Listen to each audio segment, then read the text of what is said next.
Bills of exchange. अभी तक का ये topic little under valued topic है। ये टॉपिक पर ज्यादा क्वेश्चन अभी तक आए नहीं है। सो ये किस दिन एक्टिवेट हो जाएगा you don't know. So bills of exchange का अगर हम चार्ट देखिए, बिल्स ऑफ एक्सचेंज का चार्ट में अगर आपको दिखाऊं, है क्या मेरे पास पर?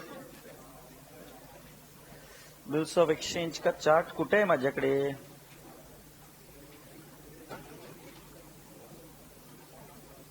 आई am so sorry.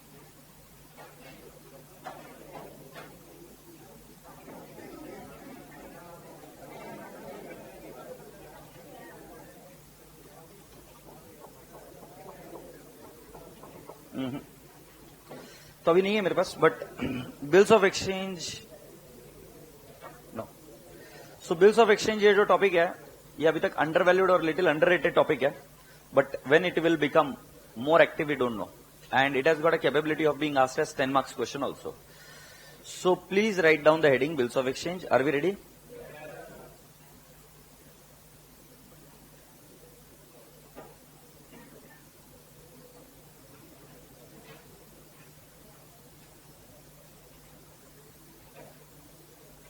Bills of exchange. अच्छा, ये जो टॉपिक है एकदम इंटरेस्टिंग और सिंपल है। ये टॉपिक मैं अभी क्यों ले रहा हूं? क्योंकि मुझे before I go further to any other topic, इससे जर्नल एंट्री आपकी परफेक्ट करा देंगे। तो ये टॉपिक किस लिए करना है? इंस्टीट्यूट ने टॉपिक क्यों डाला है? For your journal entry strengthening. अब तुमको एक खतरनाक बात बताता हूं, ये टॉपिक रियल लाइफ में अवेलेबल नहीं है। जैसे मैं आपको बीआरएस सिखाता हूं, ये रियल लाइफ का है। जैसे मैंने आपको फाइनल अकाउंट सिखाया, ये रियल लाइफ से रिलेटेड है। इन्वेंट्री टॉपिक रियल लाइफ से रिलेटेड है, राइट? और कौन से टॉपिक हुए अपने? कौन सा? NPO. It can also be said कि रियल लाइफ में आपको देखने को बिल्स ऑफ एक्सचेंज नाम की चीज आपको रियल लाइफ में एज इट इज, जैसा हम पढ़ा रहे हैं वैसा नहीं देखने को मिलेगा। ये जो हम पढ़ रहे हैं, for the sake of understanding we are studying it. Is that okay? So let me explain you few of the things. First one, bills of exchange की पहली चीज आपको ये समझना है, it is covered by negotiable instrument act. It is covered by negotiable instrument act. So write down, it is covered by negotiable instrument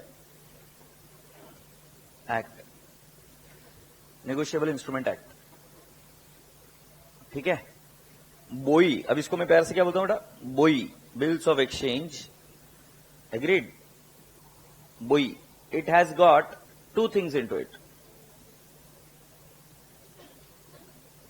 इसको कैसे पढ़ेंगे? Can you please come down to first page number? कौन सा है भाई बिल्स of exchange का topic का पेज? 10.2 है बस, तो फिर क्या है? आ जाओ फिर 10.2 पर।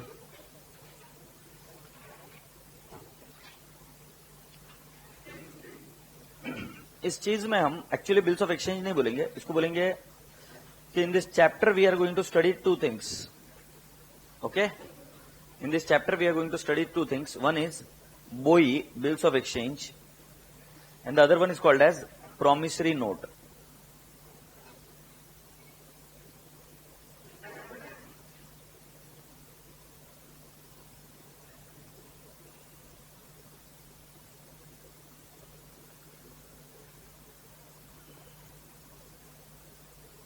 We have got BOI, bills of exchange, and the other one is what? Promissory note. Alright, अब ध्यान से सुनो, ये चैप्टर के और दो हिस्से हो सकते हैं। तो मैं इस चैप्टर के रफ में कर रहा हूं, और दो हिस्से हो सकते हैं। एक को नाम देंगे bills of exchange,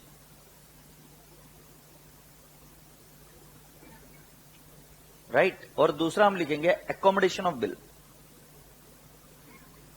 accommodation of bill, इसके बारे में मैं बाद में बात करूंगा, बट आपको ध्यान में रखना है कि ये चैप्टर इन दो हिस्सों में भी डिवाइड हो सकता है, बट ये हम आगे बात करेंगे, अभी नहीं। तो अभी के लिए आपको चैप्टर में कितने हैं? दो हिस्से, बिल्स ऑफ एक्सचेंज और promissory note. Bills of exchange में basically there are three parties. There are how many parties? Three parties. One is called as drawer, drawee and payee. Drawer, drawee and payee, ठीक है? Promissory note में there are only two parties. One is promisor and promisee। Promisor and promisee. Have you understood? तो कितने parties है इसमें? 3, ठीक है। और दूसरे वाले केस में कितने हैं? Promisor and promisee. Shall I take it to the next step now? Very slow and steadily will move ahead now. अब जरा ध्यान से सुनो, मुझे एक बात बताओ, पहले तुम क्या बनते हो? वैलेंटाइन डे नजदीक आ रहा है, देखते तुमको समझ में आता है क्या?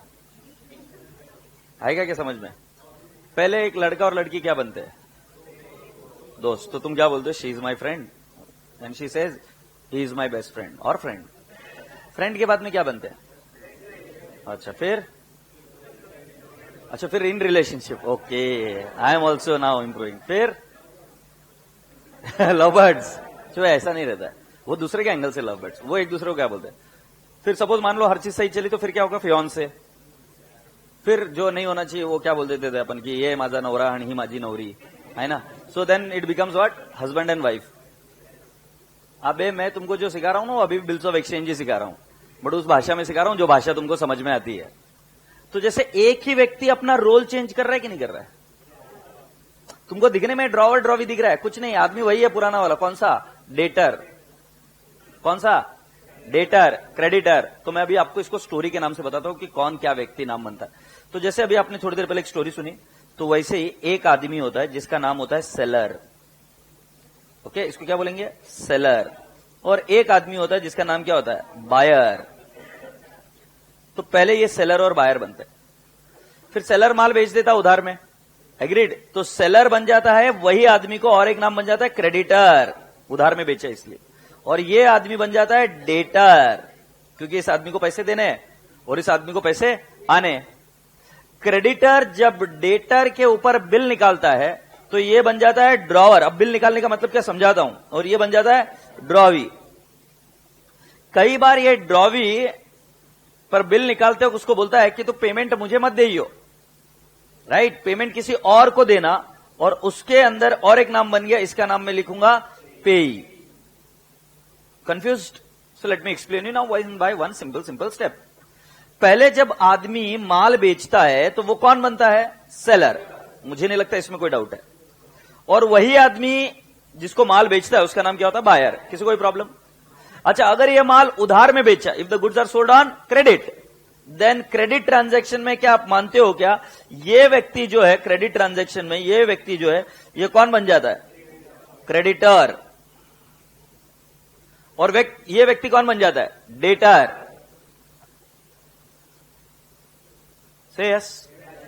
So this person is creditor and this person is debtor. Thumbs up. Then next, going ahead, there is a next person called as drawer and the next person is called as drawee. So there are two people, drawer and drawee. Now what is the drawer? तो देखो, पुराने जमाने में जाओ, आज के तारीख की बात नहीं कर रहा हूं, पुराने जमाने में, बहुत पुराना टॉपिक है। तो उस जमाने में जब माल उधार में बेचा जाता था तो आदमी को भरोसा नहीं रहता था कि सामने वाला आदमी पैसा देगा कि नहीं देगा। तो ऐसे तुमने वर्ड सुने होंगे, या बचपन में भी तुम खेलते खेलते ऐसा लिख कर दूं क्या, तो लिख कर दूं क्या ऐसा सुना क्या नहीं? अपनी साइन के साथ लिख कर दूं क्या, स्टैम्प पेपर पर लिख कर दूं क्या, ऐसा बोलते हैं ना। तो उसकी एक वैलिडिटी है। तो जब आप कोई आदमी ऐसा लिख कर दे देता है कि भाई मैंने तेरे को माल बेचा है और तू मुझे पैसे देने वाला है, स्वीकार कर और साइन कर दे, स्वीकार कर और साइन कर दे, तो उसको बोलते हैं bill is drawn on debtor. तो क्रेडिटर डेटर पर बिल निकालता है। बिल निकालने का मतलब क्या? सिंपल भाषा में क्या करेगा? लिख कर देने का है कि भाई तू मुझे पैसा देने वाला 3 महीने बाद, क्योंकि मैंने तेरे को माल बेचा। से यस, इसको कहते हैं क्या? Bills of exchange. बोला हाँ। अगर आप इसका एक फॉर्मेट देखना चाहते हो तो देखो, please come down to the page number 3। इसमें मैं पढ़ा कर देता हूं, जो मैंने बताया वही है क्या? पेज नंबर 3 पर क्या बोला जा रहा है? देखो, specimen of bills of exchange. अच्छा, ये स्पेसिमेन जो है, ये फॉर्मेट फिर गवर्नमेंट ने नेगोशिएबल इंस्ट्रूमेंट एक्ट के तहत इसको यूनिफॉर्म करने की कोशिश की। तो ये फॉर्मेट है, हालांकि मैंने आपको बताया कि ये रियल लाइफ में एप्लीकेबल है ही नहीं। सो रियल लाइफ में देखो, ये एप्लीकेबल है ही नहीं। देख लीजिए, इधर नाम लिखा दिल्ली, जगह का नाम, और जून 19, 2018। मतलब ये जो बिल ड्रॉ कर रहा है वो अपनी जगह का नाम और डेट लिख रहा है। जिस पर बिल निकाला जा रहा है उसका नाम लिखा जा रहा है टू किसका? मोहन, मिस्टर मोहन। मोहन ये जो है ये डेटर है, इसके ऊपर बिल निकाला गया है। और अगर आप ध्यान से देखेंगे तो इधर एक्सेप्टेड साइंड बिलो, एक्सेप्टेड कौन साइन करेगा? मोहन एक्सेप्ट करेगा। मोहन को ये बंदा, क्या नाम? सोहन। सोहन मोहन को बोल रहा है कि मैंने तुझे माल बेचा, स्वीकार कर कि तू मुझे 20,000 रुपए देने वाला है आज के 3 महीने बाद। तो ये कैसे लिखेगा? देखो ऐसे लिखेगा क्या? 3 months after pay to messrs Ramlal and sons, ये मैं बताता हूं इसका मीनिंग क्या है। और order a sum of ₹20,000 only for value received. Value received मतलब माल जो बेचा उसके लिए 3 महीने बाद आप रामलाल जी को कितने रुपए दोगे? दोगे 20,000 रुपए। से यस, एग्रीड? हे राजा बाबू, जिसको यह संबोधित किया गया है, जिसको यह लिखा गया है, he is called as drawee. जो ये निकाल रहा है उसका नाम है ड्रॉवर। तो हम जब लेटर लिखते तो हम क्या लिखते हैं? टू ना। तो जिसको लेटर लिखा, तो ये लेटर किसको लिखा? मोहन जी को। तो मोहन जी कौन है? ड्रॉवी। और ये देखो एक्सेप्टेड भी वही बोल रहा है ना कि मैं स्वीकार कर रहा हूं। और बेटा जी इधर ये जो भेज रहा है वो कौन है? ड्रॉवर। तो क्या आपने ये हाईलाइट किया? ये ड्रॉवर है और ये ड्रॉवी है। ठीक है, अब मेरी बात सुनो, मेरी बात सुनो ना। मेरे बैंक में पैसे है, हो सकते कि नहीं हो सकते? नहीं है। I have got money at my bank. अच्छा, मैं आनंद भांगड़िया हूं, बैंक भी एक पर्सनल अकाउंट है, मैं भी एक पर्सनल अकाउंट हूं। से यस और नो? बैंक एक आर्टिफिशियल पर्सनल अकाउंट है और मैं कौन हूं? मैं नेचुरल पर्सनल अकाउंट। जब मैं आईसीआईसीआई बैंक का एक चेक लिखता हूं तो मैं किसका नाम लिखूं? बताओ तुम में से किसका नाम लिखूं? किसका नाम लिखूं? तुम में से किसका नाम लिखूं? किसी का नाम नहीं चाहिए। सपोज मैं अभी इस बंदे का नाम लिखूं, क्या नाम है रे तेरा? हाँ, सौरभ। ए संतोष, मैंने कभी तेरे को चेक दिया है? चुप रहे, दिया है ना एक बार? हाँ, तो मैं अगर संतोष का नाम लिख कर दूं तो पैसा किसको मिलेगा? अच्छा, मैं हूं ड्रॉवर, बैंक है ड्रॉवी, बैंक है ड्रॉवी, और मैं ड्रॉवी को बोल रहा हूं पैसा आनंद को मत दे, पैसा दे संतोष को। वो कौन है? पेई। तुम मानोगे नहीं, cheque is also covered under negotiable instrument act. So मैं हुआ ड्रॉवर क्योंकि मैं चेक ड्रॉ कर रहा हूं। किसके ऊपर ड्रॉ कर रहा हूं? आईसीआईसीआई बैंक पर। और बैंक को बोल रहा हूं कि भाई तू किसको पेमेंट कर? उस आदमी को पेमेंट कर। तो उसमें भी देखो डेट रहता है कि नहीं रहता है। और उसके बाद में नीचे मैं साइन कर देता हूं कि आप इसको पेमेंट करो, यस और no. So have you understood? मुझे बताओ, बिल्स ऑफ एक्सचेंज में कितनी पार्टीज होती है? 3। कई बार ड्रॉवर और पेई एक ही व्यक्ति हो सकता है, क्योंकि पैसा जरूरी नहीं मैं हर बार किसी और को ही दूंगा। कई बार पैसा चेक देकर मैं खुद के लिए ही निकाल सकता हूं। तो तुमने वर्ड सुना होगा, पापा निकालते हैं सेल्फ चेक। तो उसमें हम नाम क्या लिखते हैं? To self. तो फिर हम साइन कर देते, मतलब उसमें ड्रॉवर और पेई एक ही व्यक्ति है। से यस? तो अभी हम पहले थोड़ी देर में इसको समझने की कोशिश करते हैं कि कौन कौन लोग होते हैं। पहला कौन होता है? सेलर। वही व्यक्ति यहां पर क्या बन जाता है? बायर। उसी को नाम क्या बोलते हैं? क्रेडिटर। इधर क्या बन जाता है? डेटर। ये क्या होता है? ड्रॉवर। ये क्या बन जाता है? ड्रॉवी। ड्रॉवर ड्रॉवी पर बिल निकालता है और ड्रॉवी उसके ऊपर स्टैंप लगाकर बोलता है एक्सेप्टेड, कि मैं पैसा दे दूंगा, तुमसे वैल्यू मिली है 3 महीने बाद। और ऐसा भी हो सकता है कि ड्रॉवर ड्रॉवी को कहे पैसा मुझे मत दे, किसको दे? पेई को। अपने जो आप देख रहे हो फॉर्मेट, उसमें किसको पैसा देना है? रामलाल। तो रामलाल कौन बना? Payee. Have you all understood? ए बाबू, कितने लोग होते हैं? वो वैलेंटाइन डे वाली स्टोरी याद है क्या? वैसे एक ही व्यक्ति है, उसके नाम चेंज हो रहे हैं। तो पहला था seller, buyer, creditor, debtor, drawer, drawee, payee. Happy? चलो लिख कर लो। ये क्या हो पिल्लो? ऊपर वाला भी लिखने का है? जल्दी लिख, फिर गाउटिया बैठा कहीं को था।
अगर हो जाए तो बता देना, नीचे ले।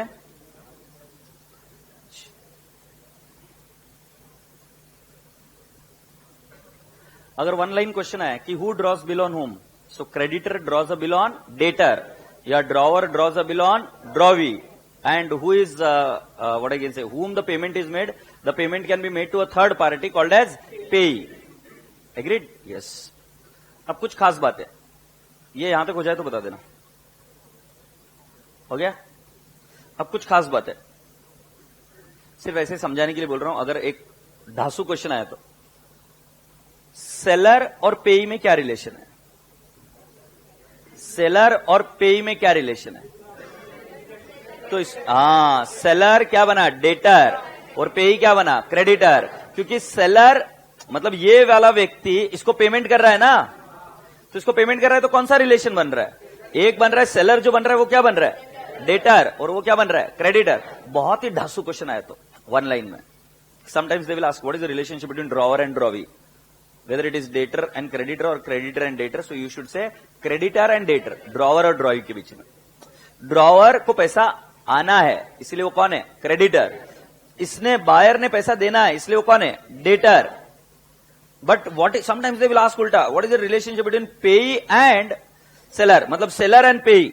तो हमको बोलना सेलर और पेई में क्या रिलेशनशिप, या ड्रॉवर और पेई में क्या रिलेशनशिप है? सो ड्रॉवर इज डेटर, पेई इज क्रेडिटर, क्योंकि ड्रॉवर उसको पैसा दे रहा है ना। से यस और नो? यस। सो बेटा जी अभी एक मोटा मोटी बात करते, मुझे बताओ एक्चुअली हो क्या रहा है? एक व्यक्ति दूसरे व्यक्ति पर बिल निकाल रहा है क्या?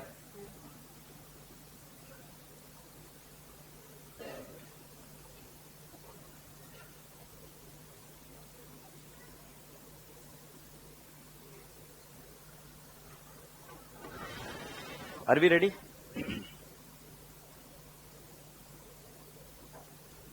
ध्यान से सुनना। एक व्यक्ति दूसरे पर बिल निकाल रहा है, तो आप ऐसा विजुअलाइज करो कि आप जो दो दो लोग बैठे हुए हो, वो विजुअलाइज करो कि तुम में से एक कोई क्रेडिटर है और एक कोई डेटर है। तो जो क्रेडिटर है वो उसको दूसरे वाले व्यक्ति को एक पेपर पर लिख कर दे रहा है कि भाई आज के 3 महीने बाद तू मुझे पैसे देगा, ये स्वीकार कर, क्योंकि मैंने तेरे को गुड्स बेचे है या मैंने तेरे को कोई वैल्यू दी है। वो सामने वाला बंदा जो साइन कर देगा, साइन करने के बाद में वो जो दस्तावेज है, वो जो डॉक्यूमेंट है, वो डॉक्यूमेंट बन जाता है बिल्स ऑफ एक्सचेंज। ऑफकोर्स उस पर स्टैम्प पेपर भी लगा रहता है। तो उसको गवर्नमेंट के रूल्स रेगुलेशंस के अंदर हम लेके जाते हैं, क्योंकि आगे जाकर अगर वो बिल्स ऑफ एक्सचेंज डिसऑनर हुआ तो उस केस में आपको क्या बोलते हैं उसको, there can be many provisions against you which will play the role. Have you all understood कि ये चल क्या रहा है? एक आदमी दूसरे आदमी को बस लिख कर दे रहा है कि मैं तुझे पैसा दूंगा 3 महीने बाद। अब नेगोशिएबल इंस्ट्रूमेंट एक्ट में कुछ एक खास प्रोविजन है, जिसके तहत आज तारीख मान लो 15/6/2019, और मैं बोल रहा हूं 3 महीने बाद, 3 months later, right, 3 months later pay. So बेटा जी 15/6/2019 में अगर 6 में मैं 3 महीने ऐड कर दूं तो कितना हो जाएगा? 15/9। सो 15/9/2019 इस दिन को पेमेंट करना था, 15/9/2019 को पेमेंट करना था। बट बिकॉज दिस स्टैंडर्ड और this negotiable instrument act provides 3 days of grace period,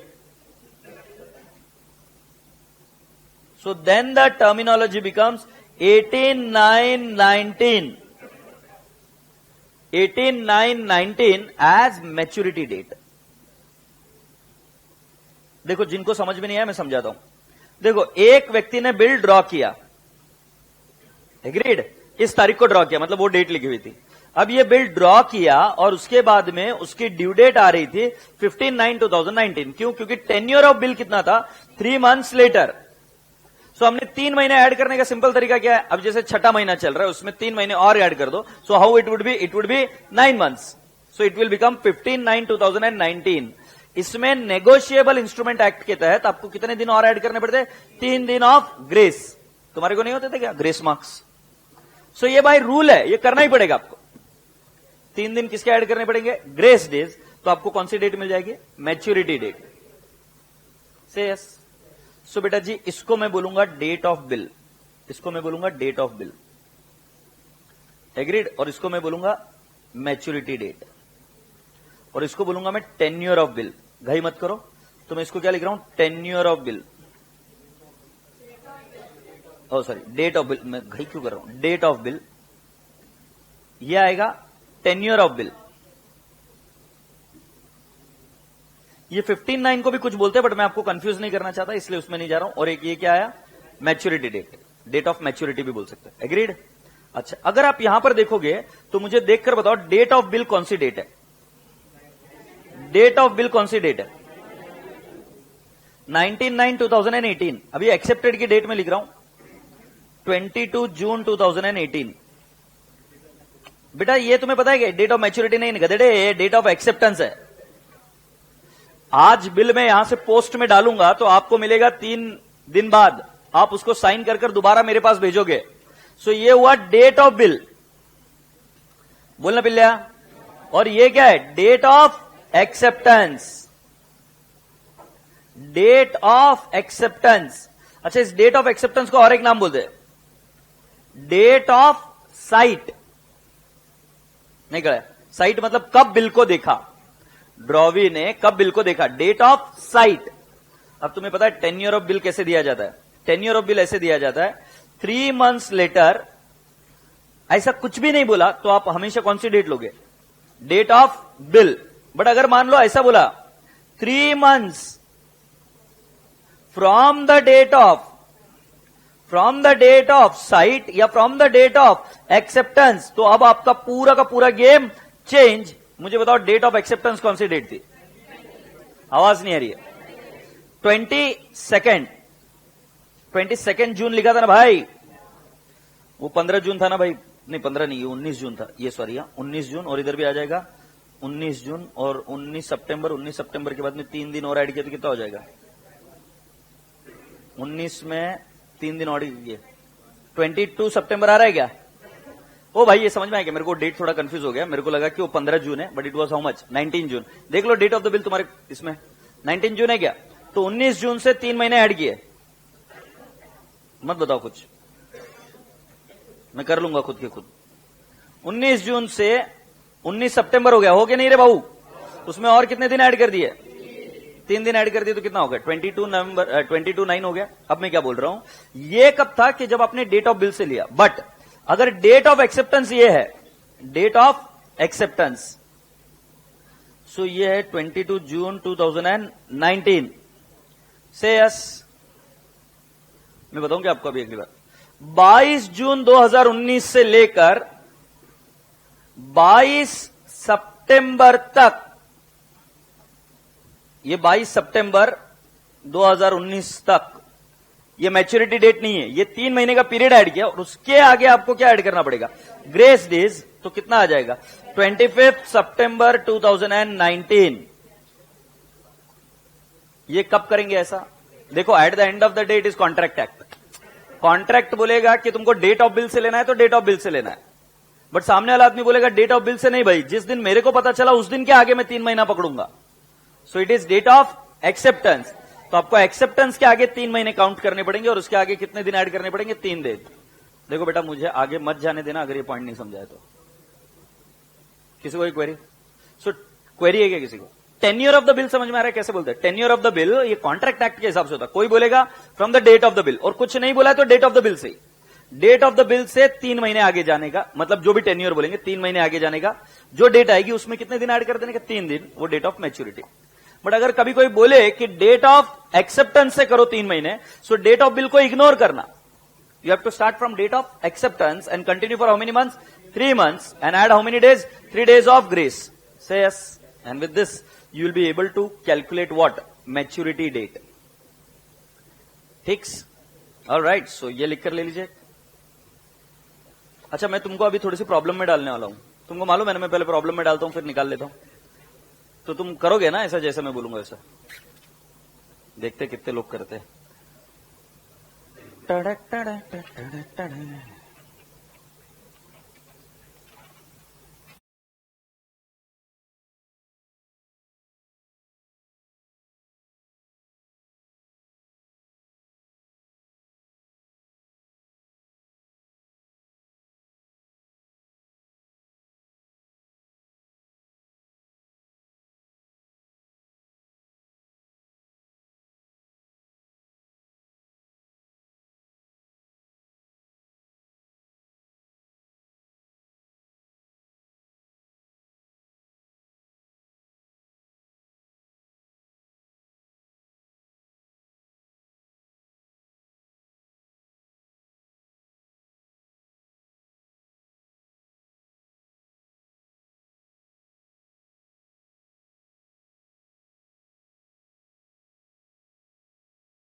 okay पिल्ला, alright, so let's go ahead.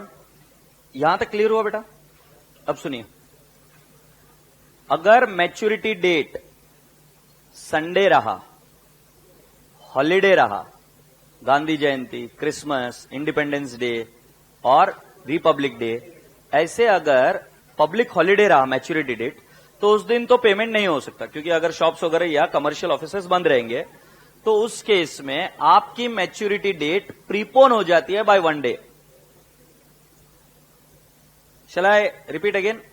If suppose the date is public holiday which is known from the earlier date only, in that case you prepone your maturity date. I repeat the word, prepone your maturity date by 1 day. So let's understand, अगर मान लो 25 सितंबर 25 सितंबर is public holiday, let's assume Sunday. Sunday अगर रहा तो आप एक दिन पहले maturity date कौन सी बोलोगे? 24/9/2019. Do you all appreciate? Okay, अब आपको रिसेंट पास्ट में ऐसा याद आता है क्या कि आपको ऑल ऑफ सडन हॉलीडे मिला था? जैसे पुणे में जब आप आए थे तो बहुत बारिश हो रही थी, आपके इसमें ही हो रही थी ना? अच्छा कोई नहीं, इंटरमीडिएट की बैच में जब बच्चे आए थे तो बहुत ज्यादा बारिश हो रही थी, बहुत धमाकेदार बारिश हो रही थी, और उस बारिश के वजह से पुणे के कलेक्टर ने छुट्टी डिक्लेयर की थी। क्यों छुट्टी डिक्लेयर की थी? क्योंकि बेटा कुछ एक दो जगह की वॉल्स ब्रीच हो गई थी, जिससे पानी कई जगह पे बह गया था। नाले नहीं होते कि जहां पर वॉल्स होती है प्रोटेक्टिव वॉल, वो ब्रीच हो गई और जिसकी वजह से पानी बहुत बह गया। तो कलेक्टर ने जो छुट्टी दी उसको क्या बोलते हैं? Sudden holiday, emergency holiday.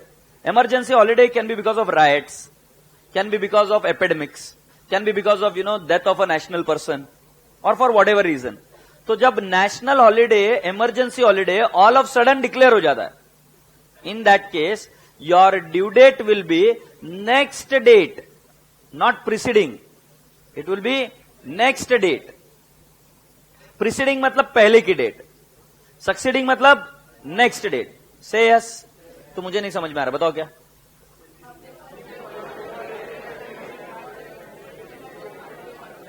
Very good. सो अगर पब्लिक हॉलीडे रहा तो प्रिसीडिंग डेट, और अगर इमरजेंसी हॉलीडे रहा तो next date. Agreed? So can we write down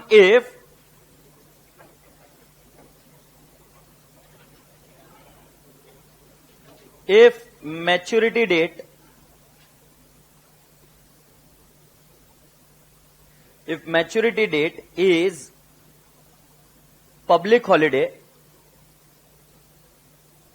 if maturity date is public holiday, if maturity date is public holiday, फिर क्या करेंगे?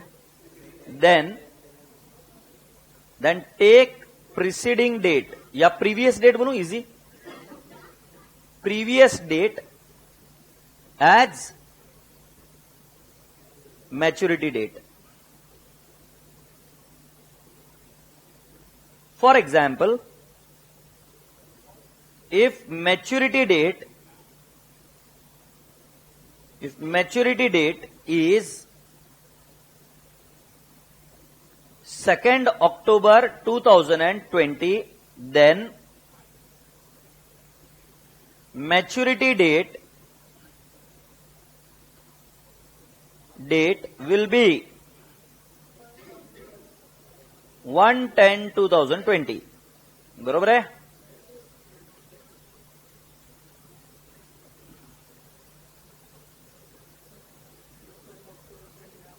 क्या हुआ? 1 अक्टूबर को संडे रहा तो सोच के बताओ, 1 अक्टूबर को संडे रहा तो वापिस एक दिन पीछे आ जाएगा। और अब तो बोल उस दिन इमरजेंसी हॉलीडे रहा तो नहीं हो सकता है ना? सपोज एक दिन ऐसा हुआ कि तुम 2 अक्टूबर को गांधी जयंती, उसके पहले संडे, और उसके पहले all of sudden emergency holiday declare हो गया, तो हाँ, मतलब ऐसे गधेड़े के जैसे नहीं बोलने का कि पीछे जाओ। और पीछे कैसे जाएंगे? अभी आज इस दिन पर आ गया हूं तो पीछे कैसे जा सकता हूं? समझ में आ रहा है कि नहीं आ रहा? तो इमरजेंसी हॉलीडे आया तो मैंने सिखाया कि आपको कौन सा डे लेना पड़ता है? अगला दिन। तो क्या करोगे? 1-2 मतलब पब्लिक हॉलीडे छोड़ने के बाद। तो आपका तारीख क्या आएगी? 3 अक्टूबर। ठीक है, तो कॉमन सेंस लगाकर करने का। चलो अभी next, if maturity date is emergency holiday, then take succeeding date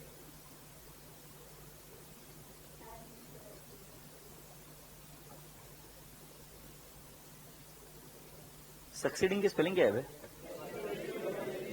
ठीक है, तुम लिख दो take next date as maturity date. जब इजी तरीका हो तो मैं कॉम्प्लिकेटेड तरीका क्यों यूज करूं? सिंपल भाषा। Then take which date? Next date as maturity date. For example if maturity date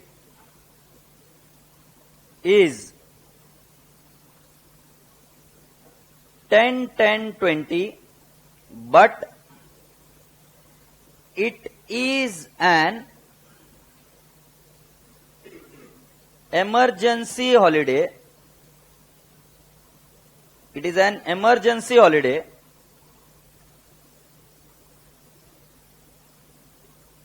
Maturity date will be what? 11-10-20. समझे? Yes. Have you understood, पिल्लू? Okay. Now can I proceed next step? तो यहां तक मैंने आपको यह समझाया कि बेटा जी पहले हम मैच्योरिटी डेट कैसे निकालते हैं। तो दो ही कॉन्सेप्ट समझाया। 3 दिन ऐड होते हैं। दूसरा कॉन्सेप्ट ये समझाया कि उसके अंदर क्या करते हैं हम, क्या नाम बोलते हैं यार, 3 दिन ऐड करते हैं। ये तो ग्रेस डेज का सिखाया। और एक चीज क्या समझाया, अगर पब्लिक हॉलीडे रहा तो प्रीसीडिंग डेट और इमरजेंसी हॉलीडे रहा तो सक्सीडिंग डेट। डन। अब मैं आपको कुछ और चीजें पूछूंगा। जैन में कितने दिन होते हैं? मुझे पूरी क्लास की आवाज चाहिए। और कोई भी अगर बच्चा ऐसा करता हुआ पाया गया ना, भाला डाल के मारेगा, नहीं तो एक सीए। जैन में कितने दिन होते हैं? अच्छा, सीए बोलकर क्लाइंट है, जैन में कितने दिन? अच्छा, will look bad, you know, very bad. Jan 31, फरवरी 28 और 29। 29 कौन से इसमें होते हैं? Leap year. ये मेरे साथ ही लिखने के, क्योंकि मुझे पता है इसमें तुम कांड करने वाले हो और तुम्हारे मार्क्स जबरदस्ती जाएंगे। जैन में 31 डेज। नहीं तो मेरे अकेले से लिखा होगा, सीए बन गया साले नालायक। मैं फिर भी लिख रहा हूं तुम्हारे लिए गधेड़ो। तुम देख रहे हो ऐसे जैसे हाँ भाई तुम्हें नहीं आता है सर, तुम लिखो, हमको आता है, हम नहीं लिखेंगे। फरवरी में कितने दिन रे भाई? 29 डेज ना, 28 एंड 29। नाउ फरवरी के बाद मार्च 31, अप्रैल 30, मई, जून, जुलाई, अगस्त, सितंबर, अक्टूबर, नवंबर एंड दिसंबर। एग्रीड? अच्छा, पहले लीप ईयर के बारे में बात कर लेते हैं कि लीप ईयर कब होगा। जैसे 2004, 4 से जो डिवाइड होता है वो, जैसे 2020 अभी 4 से डिवाइड होता है, तो इसमें फरवरी में कितने दिन होंगे? 29। जैसे हम बात करेंगे 2016, 4 से डिवाइड होता है, so it becomes what? Leap year, which gets divided by 4। Now boys and girls, Jan में कितने दिन रहे? फरवरी में और 29। डन। ओके, तो तुमको अभी ये याद हो गया, देख लेते याद हो गया क्या? Trial and error. जुलाई, अगस्त, मार्च, सितंबर, अक्टूबर, जनवरी, फरवरी, 28 और 29, ठीक है, अप्रैल। तो यहां तक बेटा जी आपको मैंने ये बता दिया। अब देखो आपको क्वेश्चन कैसे आता है। सो क्वेश्चन में आपको एक ऐसी डेट दी जाएगी, 15 मार्च 2020 में ऐड करिए 3 मंथ्स। ठीक है? तो जब मंथ्स बोले ना तो आंसर एकदम सिंपल है। 15 मार्च में 3 ऐड कर देने का कितना हो जाता? 6। अगर ये 15-12 रहा और 3 महीने ऐड करने का रहा तो 15-15 नहीं बोलने का। क्यों 15-15 नहीं बोलने का? 15 महीना नहीं रहता नालायक, लोग इज्जत खाएंगे तुम्हारी।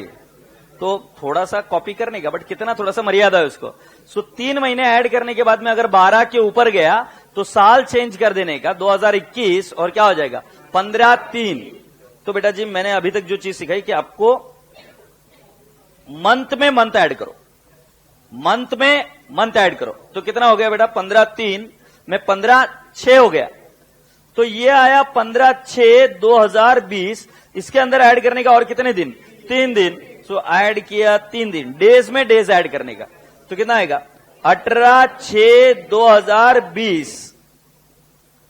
ठीक है, एग्जाम्पल 1 हुआ। एग्जाम्पल 2, अगर मान लो इधर है 29 मार्च 2020 प्लस 3 महीने, जल्दबाजी मत करो। तो मुझे बताओ कितना हो जाएगा 29 मार्च में 3 महीने, तो 3 में 3 ऐड किया तो कितना 29 जून 2020। अब इसमें 3 दिन ऐड कर देने का। तो येड़े के जैसे नहीं बोलने का, 29 + 3 कितना हो जाता है 32 जून। गाउटी 32 जून नहीं बोलने का, क्या बोलने का 2 जुलाई 2020। किसको क्वेरी है पूछ लो। नेक्स्ट थर्ड एग्जाम्पल, अगर मैं ये कहूं 29 मार्च 2020, नहीं 29 नहीं, इधर थोड़ा सा मुझे अलग लिखना है, 31 मार्च 2020 प्लस 3 महीने। सो बेटा जी ये तो हो गया जून 20, ये बराबर है क्या, पर 31 जून होता है क्या। तो बेटा जी इधर लास्ट डेट है, इधर भी इस महीने का क्या लेने का लास्ट डेट। अरे बोलो ना हाँ या ना। ये 31 से शुरू होता है ना, स्टार्टिंग फ्रॉम 31, और ये 3 महीने ऐड किए तो 3 में 3 ऐड किया, जून हो गया। बट जून में क्या 31 डेज होते हैं, 30। सो लास्ट 30 डेज होते हैं ना, तो हम क्या लिख देंगे उसकी लास्ट तारीख 30 जून। अरे समझ में आ रहा है कि नहीं आ रहा है। कोई 1 जुलाई नहीं लेगा, 30 जून ही लेगा। और इसमें 3 दिन ऐड किया तो कितना हो जाएगा, ऐड 3 डेज तो कितना हो जाएगा 3 जुलाई 2020। कोई ऐसा बोलेगा 33 जुलाई या 33 जून। समझ में आ रहा है ना भाई, पक्का। अब्बा जब्बा डब्बा लिख कर लो ये examples. How to calculate the due date.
Done. अब मैं आपको कुछ और चीजें सिखाता हूं, रेडी हो बेटा जी। मान लो आपकी डेट है, कैसे लिखेंगे, चलो पहले इजी करते। 1/10/2020, इसमें ऐड करने का 100 डेज। अब मंथ नहीं है, सो पहले मंथ थे स्पेसिफिकली, तो मंथ में मंथ ऐड कर दिया। बट डेज है तो एक में 100 दिन ऐड किए तो ऐसा नहीं बोलने का 101 अक्टूबर। मैं क्या बोल रहा हूं समझ में आ रहा है कि नहीं आ रहा? चलो इसको कर देते 11 अक्टूबर। 11 अक्टूबर में 100 दिन ऐड कर सकते क्या? 11 में 100 नहीं। सो अभी अक्टूबर में कितने दिन होते हैं तुमको पता होना चाहिए 31। ये देखो कैसा डेज जब दिया रहेगा तो कैसा करना, अक्टूबर में कितने दिन रहते हैं 31। सो 31 में से पहले गए 11 क्योंकि 11 डेट से ऐड करना है ना, तो 11 दिन ऑलरेडी बीत गए। से यस, तो कितने दिन बचे 20। ये बात क्लियर हुई क्या? तो पहले जिस महीने में ऐड करने उसके बचे हुए दिन निकालो, और वो कैसे निकालोगे? उसके total number of days minus कितने दिन ऑलरेडी बीत गए 11। मैं वापिस पूछू अक्टूबर में कितने दिन होते? 31। कितने दिन बीत गए 11, कितने दिन बचे 20। तो बेटा जी अब मैं लिखूंगा 100 डेज ऐड करने ना, तो अक्टूबर के गए 20, अक्टूबर के बाद में नवंबर के गए 30, दिसंबर के गए 31, बचा हुआ कितना रहा 100 minus 20 is 80, 80 minus 30 is 50, 50 minus 31 is how much 19। तो 19 दिन अगले महीने में होती है क्या? कौन सा महीना होता है अगला? जैन। सो जैन 2021। अब उसमें और कितने दिन ऐड कर देंगे? 3। सो बेटा जी जनवरी 19 के आगे और 3 दिन ऐड कर देंगे तो 22 जैन 2021। बोम्बल्ला झेपा क्या? तो आ जाएंगे इधर। कैन आई नॉट से 22 जैन 2021? ये जैन 19 हो गए और उसमें कितने ऐड कर दिए? 3 दिन ग्रेस डेज 3, तो ये हो जाएगा 22। यस और नो? ये ऐसे सॉल्व करते है। कोई बच्चा जिसको नहीं समझा है बिंदास तो क्या हाथ ऊपर करो, क्योंकि मैं बाद में जब एक बार ये अज्यूम कर लूंगा कि तुमको आता है फिर मैं बैंड बजाऊंगा नहीं आ रहा है तो। क्या प्रॉब्लम बेटा? हाँ हाँ बेटा तुम्हारा?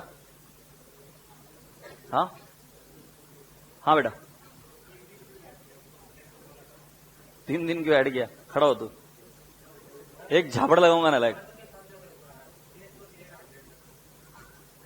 3 दिन नेगोशिएबल इंस्ट्रूमेंट एक्ट के तहत ऐड करने पड़ते हैं, तो जो भी तुम्हारा ड्यू डेट आएगा उसके अंदर 3 दिन ऐड करने के बाद में मैच्योरिटी डेट आएगा। ये बाय डिफॉल्ट है। अगली बार वापस ही एरर किया तो फटके, उनका कैलकुलेशन नहीं आ रहा, ठीक है 3 दिन क्यों ऐड किया? मतलब ये बताया था ना भाई, क्यों ऐड कर रहे भाई बताओ? Grace days. अब वो डेटा कैसे भी देने दे, वो डेज में देने दे नहीं तो मंथ में देने दे, तो भी 3 दिन ऐड करेंगे। बैठना लाइक नीचे। देख भाई कैलकुलेशन कैसे, तारीख दिख रही है क्या? क्या है 11/10। अब ये डेज है, ये डीडी है, ये एमएम है, ये वाई। इसका मतलब क्या? डीडी एमएम वाई का मतलब क्या? Days, month, year. अब मैं आपको क्या पूछ रहा हूं, तुम्हारे पास कितने दिन है? 100 दिन तुम्हें 11 तारीख में ऐड करना है। अब 100 दिन में 11 तारीख में ऐड करूंगा तो कितने हो जाएंगे ना लाइक?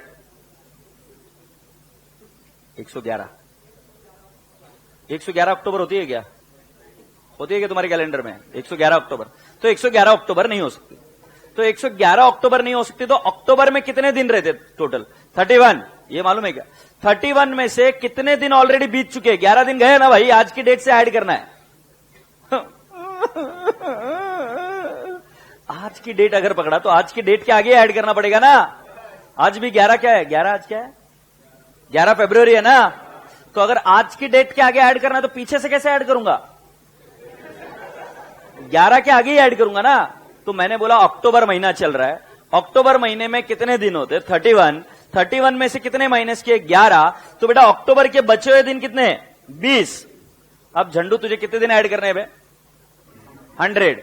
तो उसमें अक्टूबर के 20 गए, फिर कितने बच गए? 20 गए तो 80 बच गए। 80 नालायक 80 नवंबर होता है क्या?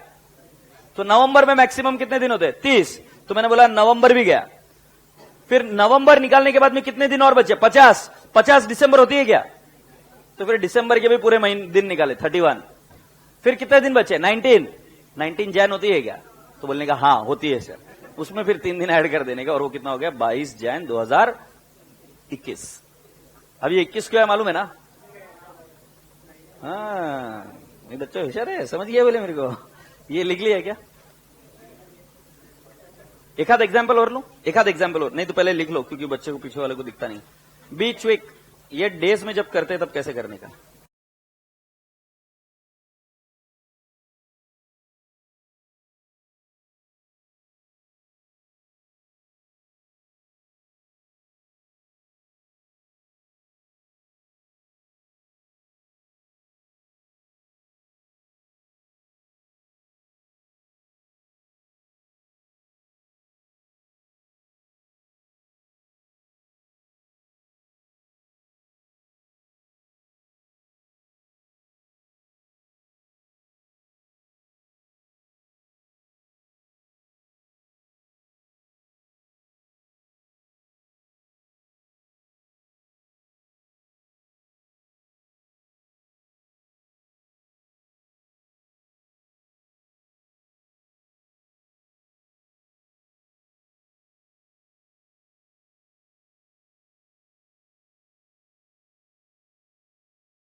ठीक है,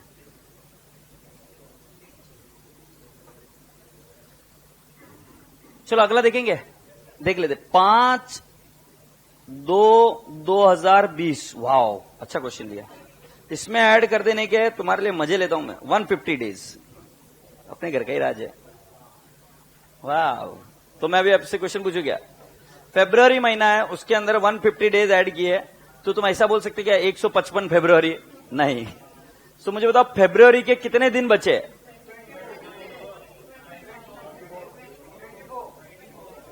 23 नहीं, क्योंकि 2020 में कितने दिन होते हैं?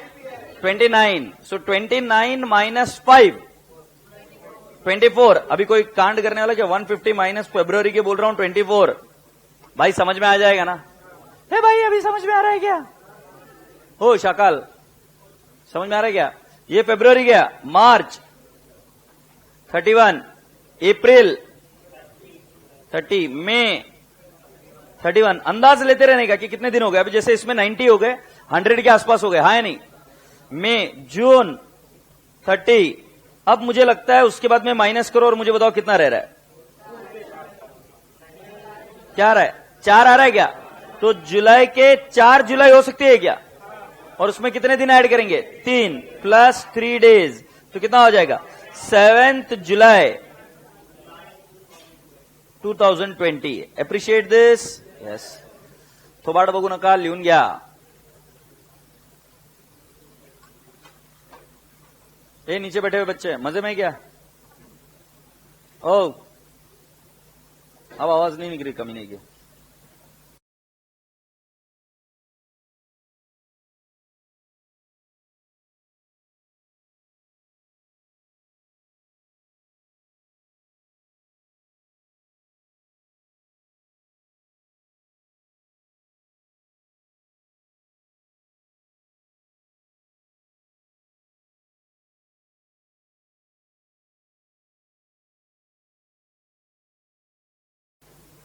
Pepsi?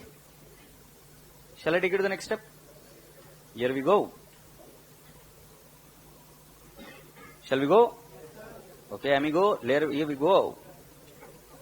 अब मैं आपको पूछता हूं, 2 शब्द और सिखाने बाकी है मेरे को आपको। तो मैंने क्या क्या सिखाया देख लो अभी डेज में। मैंने बोला कि क्या ड्यू डेट, मतलब क्या डेट ऑफ द बिल होती है, क्या डेट ऑफ एक्सेप्टेंस होता है, क्या मैच्योरिटी डेट होती है, और मैच्योरिटी डेट निकालते लिए 3 दिन ऐड करते grace days.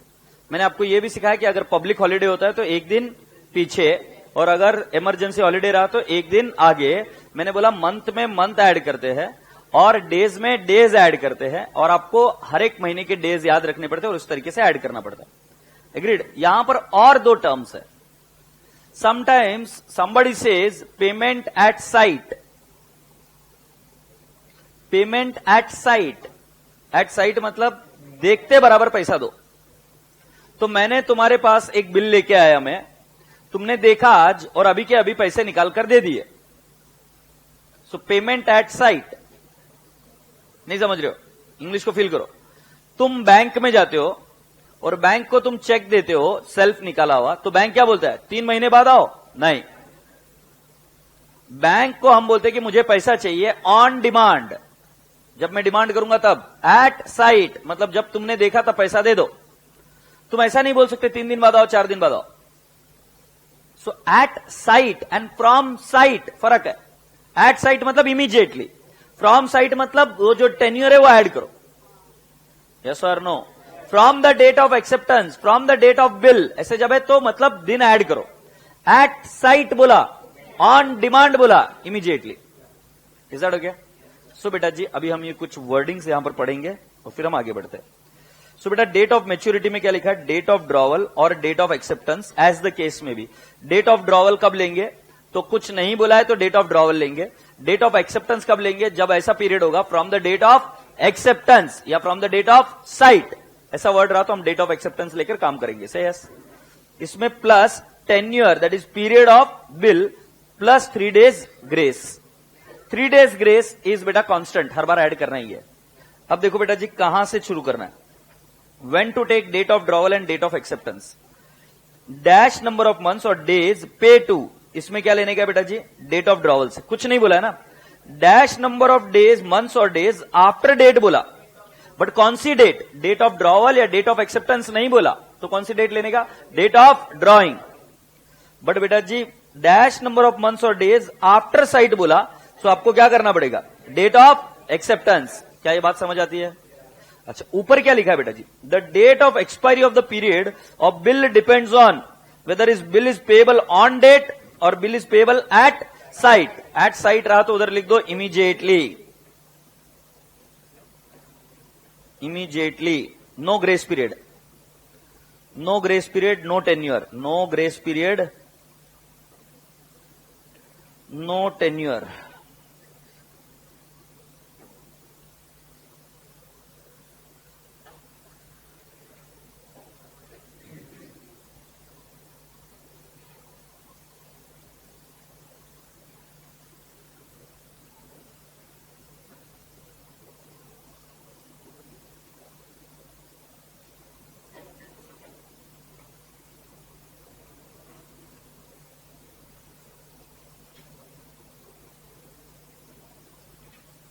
Shall we go ahead? In case the bill is payable on demand, it becomes due immediately on presentation for payment. In the same way, if the bill is not payable on demand, it becomes due on the third day from the date of maturity. ये क्या बोला बेटा? In case the bill is payable on demand, it becomes due immediately on the presentation for payment. मैंने बोला ना pay on demand. तो जब भी present किया तब payment करना पड़ेगा. In the same way, if the bill is not payable on demand, it becomes due on the third day from the date of maturity. मतलब कितने दिन ऐड किए ये? 3 दिन. 3 दिन क्या है? Grace days. क्या फर्स्ट पॉइंट क्लियर हुआ? सो पेबल ऑन डिमांड रहा तो इमीडिएटली, पेबल एट साइट रहा तो इमीडिएटली, बोला हाँ, एंड पेबल आफ्टर एक्सेप्टेंस बोला तो जितना पीरियड है वो पीरियड ऐड करने के बाद में 3 दिन ग्रेस के ऐड करो और फिर क्या बनेगा आपका maturity date. Appreciate this. Okay. If the due date falls on public holiday, बोलो क्या करने का, टेक प्रिसीडिंग डेट. और कितनी डेट आपको याद रखकर जानी पड़ेगी? 2 अक्टूबर गांधी जयंती, 25 दिसंबर क्रिसमस, 26 जनवरी रिपब्लिक डे, 15 अगस्त इंडिपेंडेंस डे. से यस? नहीं, बस हो गया, काफी हो गया. ये यहां पर दिया हुआ है. Next, if the due date falls on holiday which is emergency, then my dear friend you have to take the next day as what, your due date. बोलो हाँ या ना. हैप्पी? सो अभी कुछ क्वेश्चन लिख कर दूं क्या? चलो देखते हैं. इधर लिखो डेट ऑफ बिल, इधर लिखेंगे डेट ऑफ एक्सेप्टेंस, इधर लिखेंगे टर्म ऑफ बिल और फिर इधर लिखेंगे मैच्योरिटी डेट. ठीक है, मैं चाहूंगा सभी का सही आए. तो मैं पहला लिखूंगा 1/1/2020, डेट ऑफ एक्सेप्टेंस आएगा 3/1/2020, 5 मंथ्स. फिर नेक्स्ट 1/1/20, 5/1/20,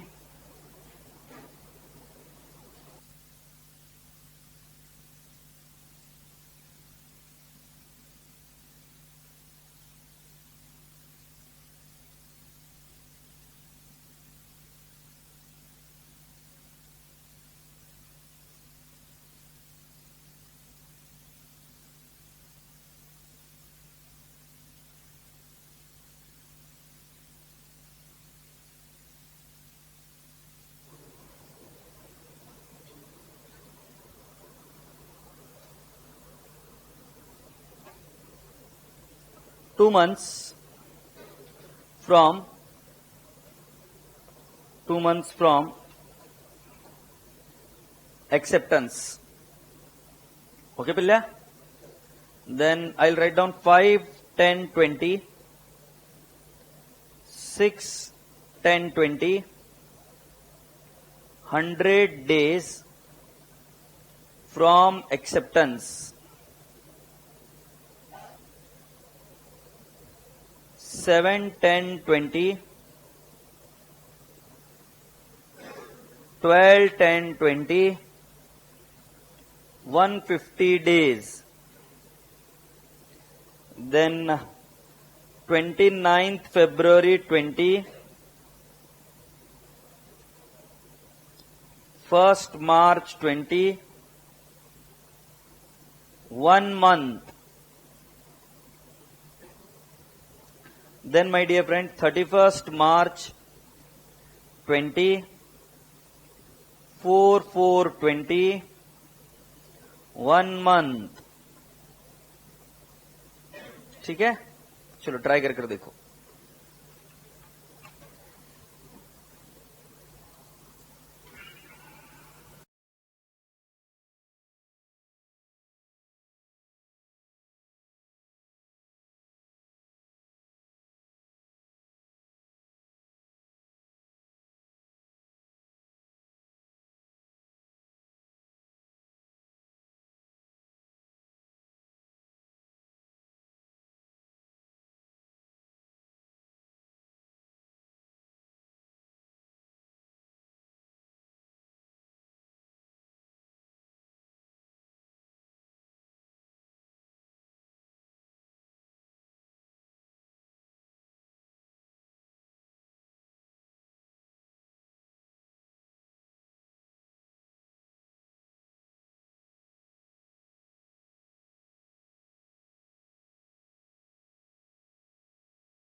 क्या बात कर रहे हो?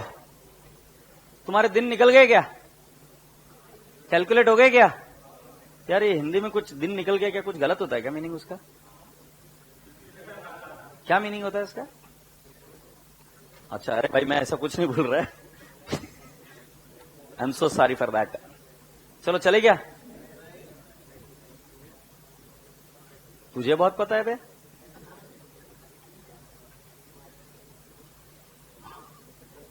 कितने बच्चों का हो गया? क्या करूं, ऊपर लो? कमीने बच्चे पहले लिख के रखना होता है.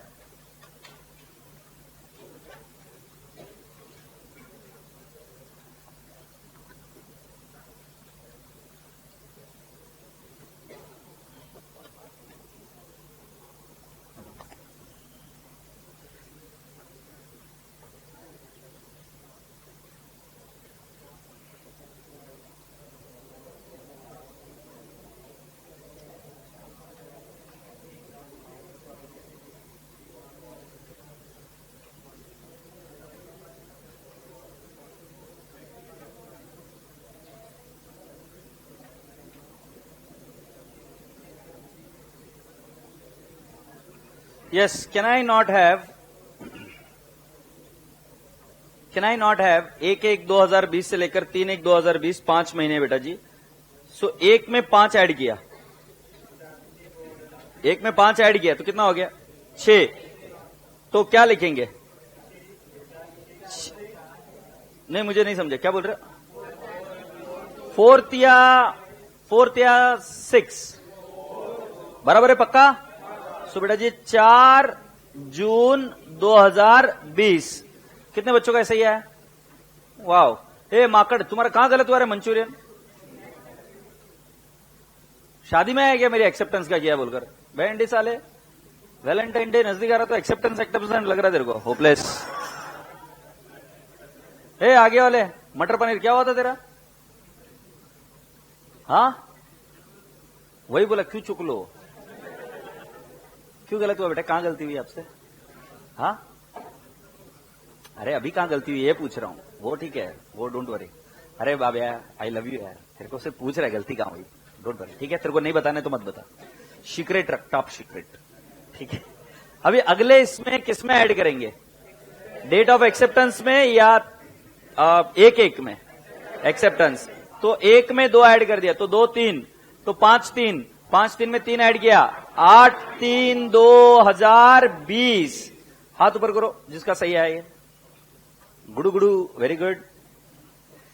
अभी 100 डेज फ्रॉम एक्सेप्टेंस, ये किस में ऐड किया? 5 में या 6 में? अच्छा 10वां महीना कितने दिनों का होता है? 30 या 31? एक हाथ कमीना तो रहेगा जो बताएगा नहीं है अभी, बट उसने 30 लेकर बैठा है। तो 31 - 6 कितने दिन बचे? 25। अच्छा ठीक है, तो फिर मैं अभी क्या करूंगा, 100 - 25, ये किसका गया? अक्टूबर। नवंबर का 30, दिसंबर का 31, माइनस मारो तो कितना बच जाता है? अच्छा जैन में निकल जाएगा क्या? तो जैन के कितने? 31, अभी माइनस मारो तो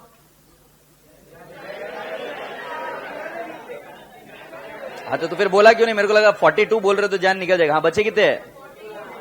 14 बोल रहे थे, मतलब संक्रांत की बात कर रहे थे तुम, मुझे 42 सुनाई दे रहा था। सो 14 जैन आया क्या? 14 जैन में कितने दिन ऐड करेंगे? 3, कितना हो जाता है? 17 जैन 21। कौन से बच्चे का सही आया ये? ओके, और हाँ, और बाजू वाले तेरा? हाँ आप तुम दोनों का प्यार ऐसा है भाई, कहां ध्यान रहेगा हमारे पास? हाँ दोनों से सेम गलतियां हो रही है तो क्या है, प्यार बड़ी चीज है। हाँ हम यहां बैठे, हमको कोई नहीं पूछता, अब क्या बहाना चाहिए बात करने का, छोड़ो अभी। अब मुझे बताओ नेक्स्ट केस में क्या करेंगे? 7/10/2020 और 12/10/2020, इनमें से कौन सी डेट में 150 डेज? 7/10 में। अभी 10वें महीने में कितने दिन? 31, उसमें से 7 गए, कितने बचे? तो 31 में से 7 गए कितने? 24। सो ये देखो कितना 150 चाहिए क्या? सो उसमें से 24 अक्टूबर, 30 नवंबर, 31 दिसंबर, जैन 31, बरोबर ना? फिर फरवरी 28, माइनस मारो तो एक बार कितने बच रहे? कितना बोल रहे? 6। तो 6 मार्च आया क्या? प्लस 3 दिन ठोकेंगे तो कितना हो जाएगा? 9 मार्च। तो कैन आई नॉट से 9 मार्च 2021 कितना बच्चे का सही आया है? वाह शाबाश। अच्छा ये वाला भारी था नहीं? देखते कितने बच्चे का राइट है। 29 फरवरी और 1 मार्च, 1 महीना बोला। पहले बताओ 29 फरवरी में ऐड किया 1 मार्च में? अबे आवाज नहीं आ रही है। फेब डेट ऑफ एक्सेप्टेंस कब लेना? जब ऐसा बोला फ्रॉम साइट और from date of acceptance, otherwise you have to take date of bill. So 29 2 में 1 महीना ऐड किया तो कितना लेंगे? सबसे इंपॉर्टेंट था क्या मार्च में 29 डेज रहते क्या? हाँ, सो 29 मार्च आएगा पहले, फिर उसमें ऐड करेंगे 3 दिन। सो 30, 31, 1 अप्रैल। इसका राइट आंसर 1 4 2020 और इसमें गलती हुई तो नाराज होने की जरूरत नहीं। इसका राइट आंसर है 1 अप्रैल। कितने बच्चों का सही आया ये? गुड। और अगर गलत भी आया होगा तो टेंशन नहीं। तुमने क्या कांड किया होगा? 29, तो इधर का इसका लास्ट डेट लिया होगा 31 मार्च। किसने सिखाया 29 मार्च नहीं रहता है क्या? गाउटी। अच्छा, लास्ट में मतलब तुम अगर रिचार्ज कराओगे 29 को तो कब खत्म होगा? 1 महीने का बोला तो 28 को। ऐसा थोड़ी ना, नहीं 31 मार्च। ऐसा क्या है भाई? तू चल भाई, लास्ट दिन तक चल, ऐसा नहीं होता। ये बाबूडिया 31 मार्च से लेकर और 4 अप्रैल, इन दोनों में से पहले कौन सा लेने का है? 4 अप्रैल या 31 मार्च?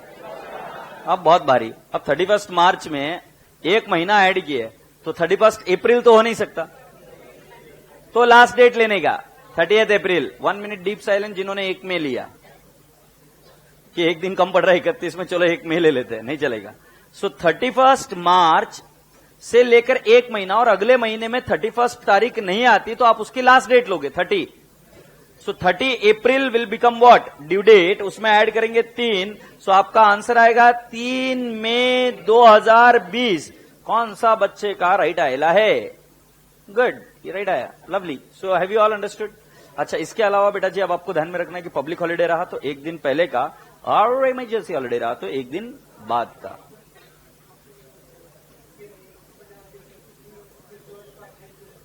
हाँ, फरवरी को 28 दिन के लिए, क्योंकि फरवरी कौन से महीने में आता है तेरे को मालूम है क्या? ये फरवरी कौन से है इसका मालूम है क्या? 2020 का कैसे रहेगा बे? ये 2020 का नवंबर, ये 2020 का, और ये 20, तो दिसंबर के बाद में तुम्हारा वापस 2020 चालू होता क्या? गाउटी।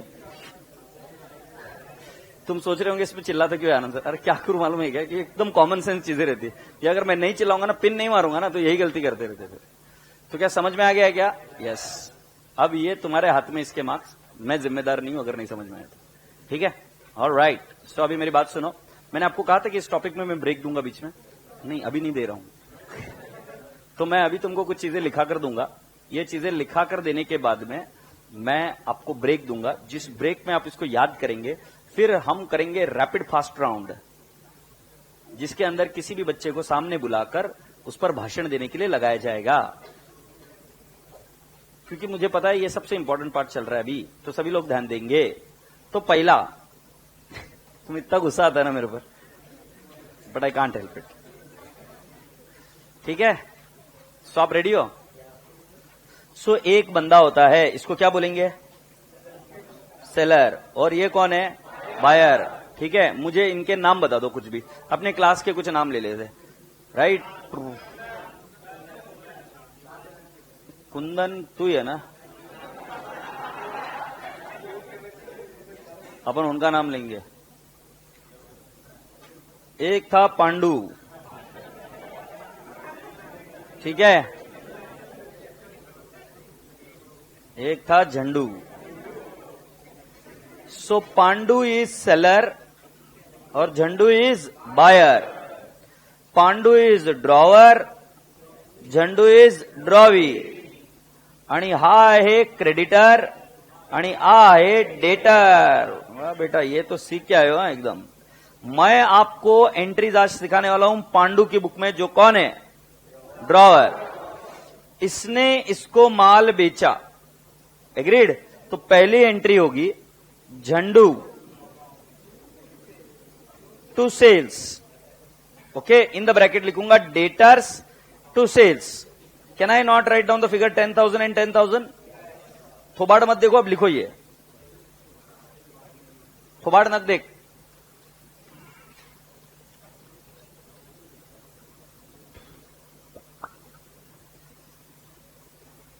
आमी जे तुम्हार छिन छिन छिन, और ऊपर से फेंक बेटा, कोई दिक्कत नहीं है। तुम्हें डर नहीं लगा तो मूवी देखते?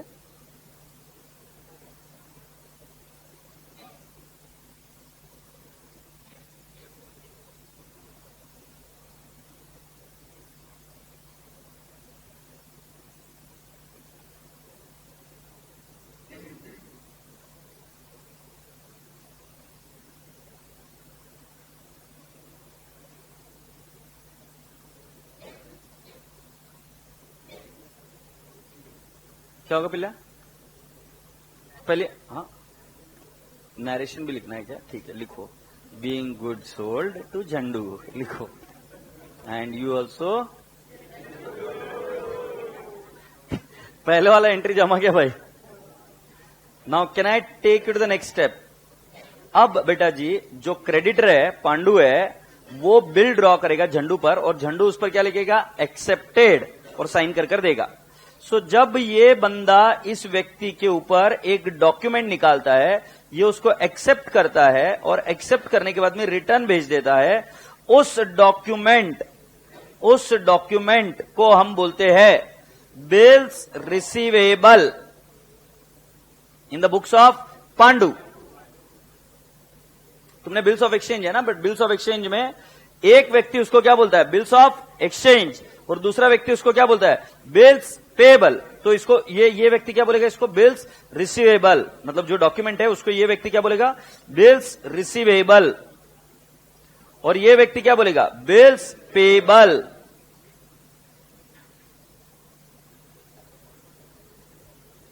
मतलब ड्रॉवर के बुक्स में जो डॉक्यूमेंट आता है उसको हम क्या बोलते हैं? बिल्स रिसीवेबल, और उसी डॉक्यूमेंट को वो क्या बोलता है? Bills payable. एक छोटा सा एग्जांपल देता हूं। तुम जब बड़े हो जाओगे थोड़े से, और जब इंटरमीडिएट में आओगे और मैं बैंकिंग पढ़ाऊंगा आपको, तब मैं ऐसा बोलूंगा, बैंक ओवरड्राफ्ट मेरे लिए क्या है? लायबिलिटी, बट बैंक के लिए क्या है? असेट। एक ही चीज के अलग अलग नाम। तो एक चीज हम बोलेंगे उसको बिल्स रिसीवेबल, वो व्यक्ति क्या बोलेगा? उसको बिल्स पेएबल। भाड़ में जान दो ना। मैं क्या बोल रहा, मैंने तेरे को माल बेचा, मैंने तुम सभी को माल बेचा, हाँ या नहीं? मैंने एंट्री की डेटर्स टू सेल्स, तुमने मुझे कैश दी, एंट्री बताओ। आवाज नहीं आ रही है यार, झापड़ लगाऊंगा क्या? तू बाल अभी ठीक करेगा क्या? नालायक बोलेगा नहीं? हाथ नीचे तेरे, दिख ही नहीं रहा है, बोल रहा है कि नहीं बोल रहा है? वापिस से बताओ सभी नालायक लोग। जब मैं माल बेचूंगा तब एंट्री क्या? एक झापड़ लगाऊंगा। जब मैं माल बेचूंगा उधार में तब एंट्री क्या? Debtors to sales. और जब तुम लोग मुझे पैसा दे दोगे तो हम एंट्री क्या करेंगे? क्या? Cash to debtors. डेटर्स मतलब जिनसे पैसा आना है। ये भेजे में गया क्या? अब मैं आपसे पूछता हूं, मेरे को कैश नहीं आई, मेरे को है ना ये बहुत पसंद है, गोल्ड। हाँ मैं गोल्ड ले सकता हूं ना। सो बताओ एंट्री क्या होगी? क्या बोले? सच्ची? मेरे को शूज बहुत पसंद है, शूज टू डेटर्स। मेरे को है ना सब्जी बहुत पसंद है, मेरे को कार बहुत पसंद है। समझ में आ रहा है? जो चीज मिल रही है वो टू डेटर्स। वैसे ही खोपचे में बता रहा हूं, मुझे बिल्स रिसीवेबल मिला, क्या बोलूंगा? अबे एक्चुअली एंट्री कैश की सिखा रहा है मैं तुमको। उधर कैश मिलती थी तो कैश टू डेटर्स, इधर बिल मिल रहा है तो bills receivable to debtors. So मैं इधर लिखूंगा second, bill drawn and accepted by Jhandu. बरोबर है क्या रे भाई? तो उसकी एंट्री क्या होगी? हे भाई तेरे को नरेशन चाहिए ना, यही लिख देना, बीइंग होपलेस। तो एंट्री क्या होगी? बिल्स रिसीवेबल टू झंडू। ये समझे क्या? मत बताओ। Happy? Bills receivable to debtors, ऐसा भी बोल सकते हो। अभी मैं झंडू बोल रहा हूं, बट अभी झंडू को नया नाम क्या आ गया बेटा जी? ये डेटर्स नहीं, ये कौन बन गया? ड्रॉवी।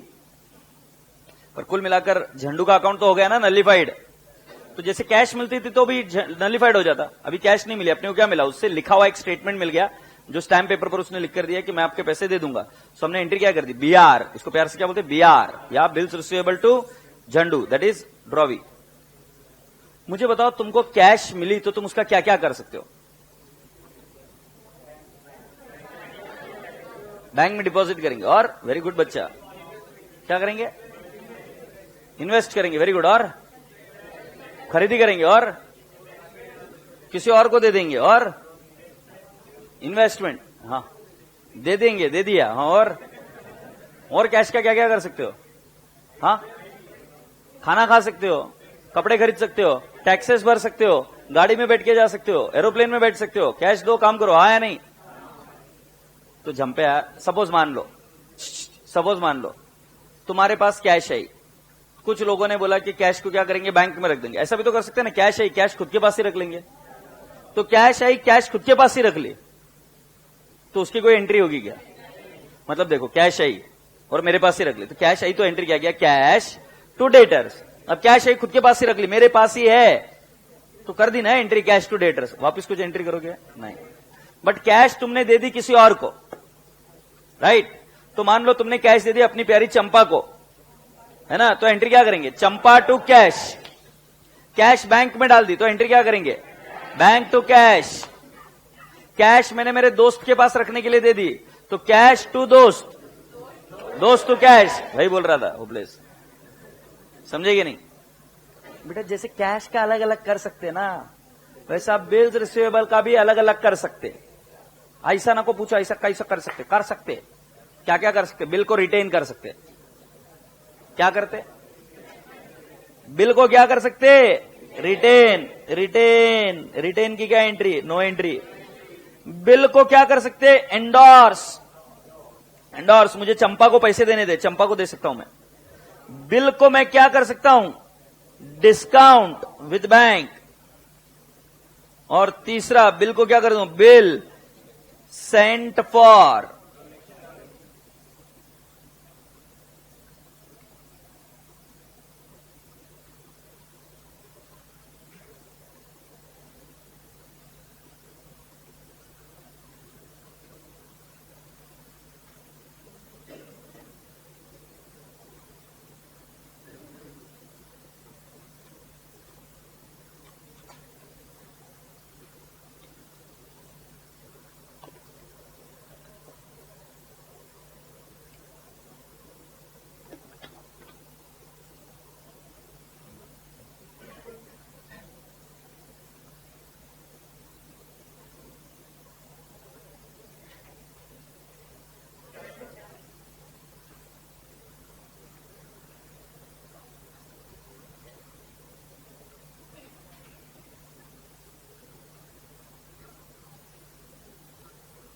Ready?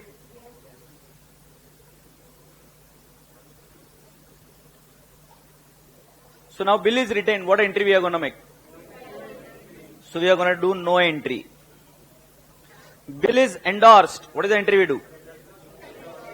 अभी मैं आपको बता दूं, बिल इज एंडोर्स मतलब हम किसको एंडोर्स करेंगे? देखो देखो देखो, हमको अभी किसी से बिल आया, बट हमको ये पैसा किसी और को भी देना हो सकता है। जैसे मुझे स्वप्निल भाई से पैसा आता है, बट मुझे मेरे प्रिंटर को भी पैसा देना होता है।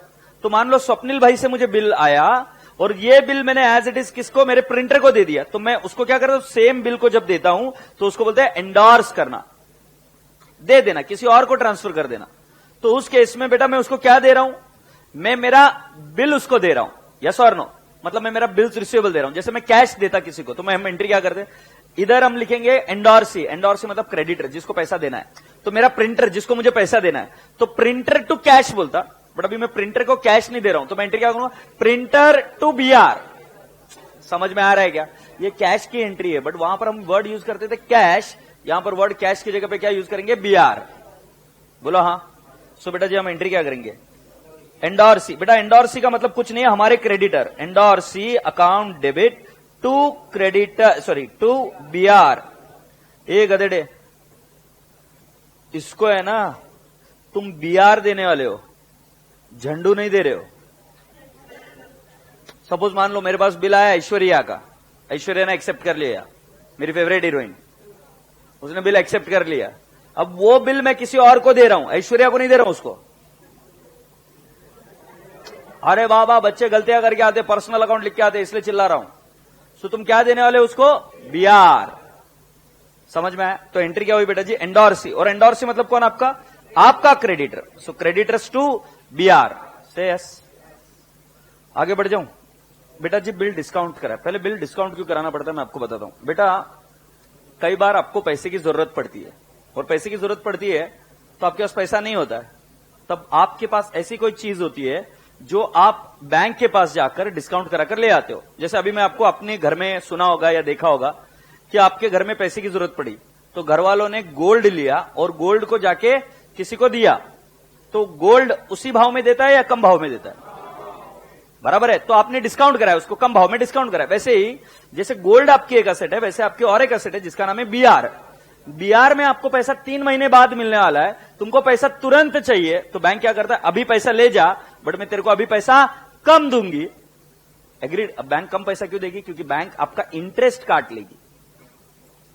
3 महीने बाद बैंक को पैसे मिलेंगे, तो बैंक बोलते अभी पैसा लेके जा, but I will deduct interest for 3 months, क्योंकि मैं 3 महीने पहले पेमेंट कर रही हूं तुम्हें, मुझे 3 महीने बाद मिलेगा, तो वो इंटरेस्ट काट लेती है। से यस। तो उस केस में एंट्री होती है, बैंक अकाउंट डेबिट, पैसा आया, discount account debit to what, bills receivable. बेटा क्योंकि मैंने अमाउंट लिखी तो मैं इधर लिख रहा हूं अमाउंट 10,000।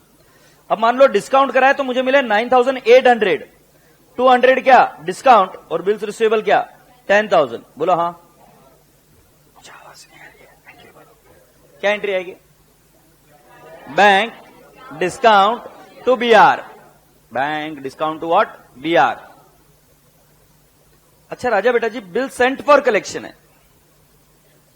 तुम्हें पता है कई बार ऐसे इतने सारे चेक आ जाते हैं हमारे पास, राइट। हमारे पहले ऐसे होता था कि बहुत सारे चेक आते थे, जब डिमोनेटाइजेशन हुआ था ना, तब लोगों के पास कैश नहीं होती थी। एग्रीड। तो लोग क्या करते थे, चेक लेके आते थे बहुत सारे, तो दिन भर में कितने चेक आ जाते, 100-150 चेक आ जाते थे। अब कई बार चेक पोस्ट डेटेड भी होते थे। अब हम कहां हिसाब किताब रखते बैठेंगे कि कौन सा पोस्ट डेटेड चेक है, तो हम क्या करते थे, वो सारे चेक इकट्ठा करते और कहां देके आ जाते, बैंक के पास, और बैंक को बोलते थे कि तुम ये पैसा कलेक्ट करके लेके आओ हमारे लिए। से यस। सो जब मैं बिल बैंक के पास दे देता हूं तो मेरी एंट्री होती, बिल सेंट फॉर कलेक्शन, मतलब बिल मेरे ही है, बट हम एंट्री क्या करते थे इस केस में, bill sent for collection, BSC मतलब क्या, bill sent for collection to what, BR, और मेरी अमाउंट हो जाएगी 10,000। बोलो ना हाँ, क्या ये बात समझ में आई? इसमें बिल मेरा ही है, बट मैं ये काम किसके ऊपर सौंप देता हूं, बैंक के पास। तुम्हें पता है एयरटेल के पास ऐसे बहुत सारे चेक आते हैं, तो एयरटेल वाले क्या करते हैं, बैंक को पकड़ते हैं और उसको बोलते हैं कि तू ही चेक क्लियर करवा के मुझे पैसा ला कर दे दे, जिसका बाउंस हो रहा है वो मुझे बता दे, हम उसका कनेक्शन काट देंगे। समझ में आ रहा है कि नहीं आ रहा है? सो बेटा जी क्या हम इसको रिवाइज कर सकते हैं क्या?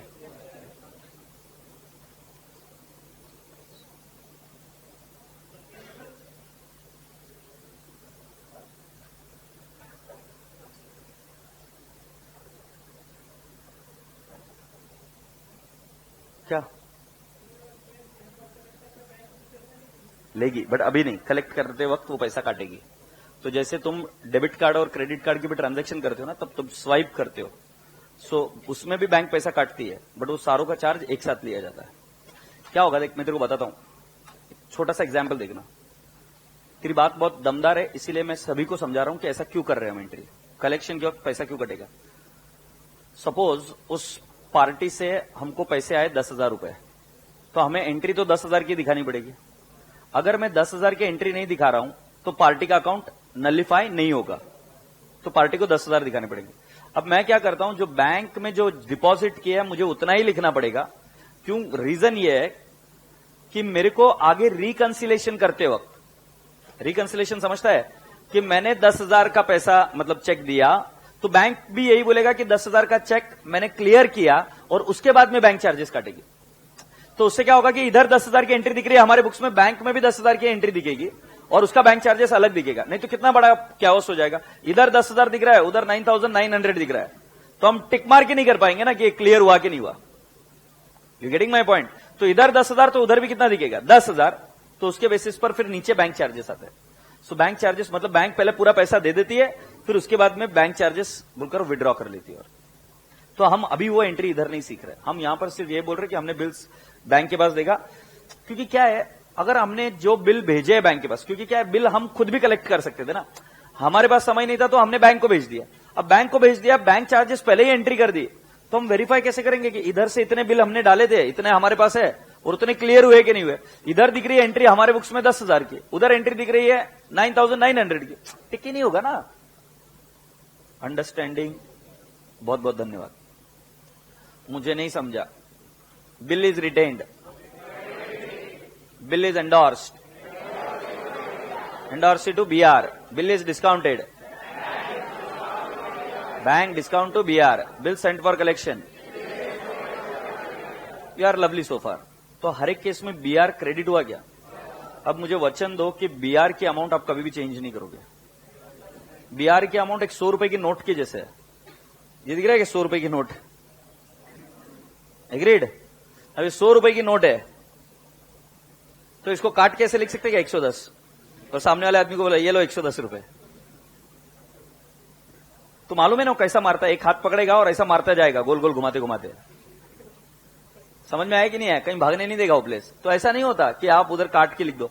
सो रूल ध्यान में रखना, बीआर और बिल्स पेबल कभी भी अपनी अमाउंट चेंज नहीं करेंगे। कौन अपनी अमाउंट चेंज नहीं करेगा? बीआर और बिल्स पेबल, वचन दो कभी भी अपनी अमाउंट चेंज नहीं करेंगे। ओ भाई समझ में आया ना। अब मैं बताऊंगा आपको क्या हुआ। इन बिल के साथ अब दो चीजें हो सकती है, या तो ये हो जाएंगे ऑनर या तो ये हो जाएंगे डिसऑनर। क्या क्या होगा बाबू? या तो हो जाएंगे ऑनर, ऑनर मतलब पैसा मिल जाएगा, और डिसऑनर मतलब पैसा नहीं मिलेगा। तो अगर ये हो गया ऑनर, ऑनर हो गया तो आपकी एंट्री क्या होगी? बिल आपने रिटर्न किया, पैसा किसको मिलेगा? आपको मिलेगा। एंट्री क्या होगी?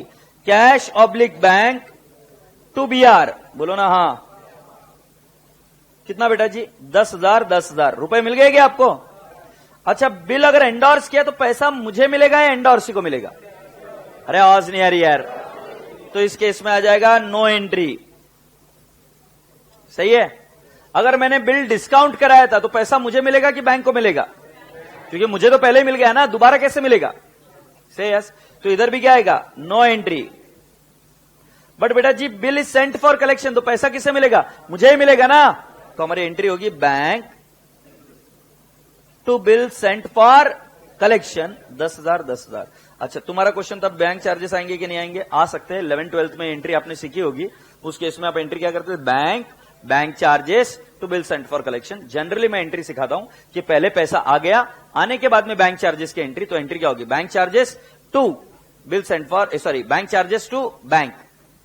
अभी भी देखो ना, सारे केस में चेक डिसऑनर हुआ, तुमने चेक डिपॉजिट किया 20,000 का, वो डिसऑनर हुआ तो बैंक आपसे चार्जेस कलेक्ट करती है। तो जब चार्जेस कलेक्ट करती है तो उसकी एंट्री अलग से कर देती है ना।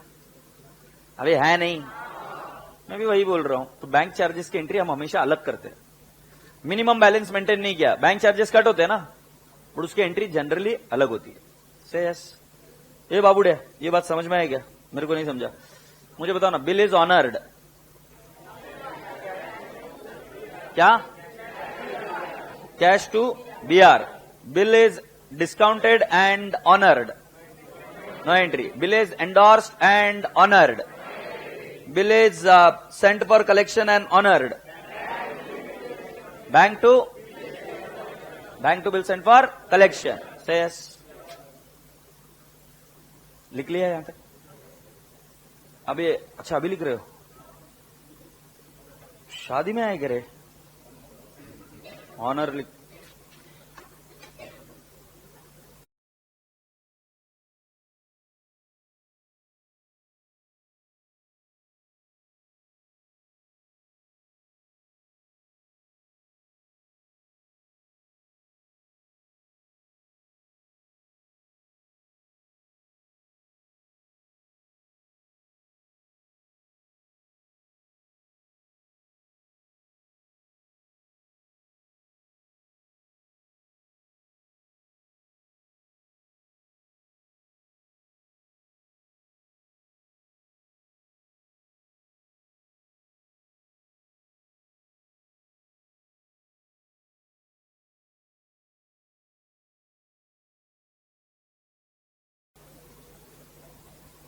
Shall I go ahead?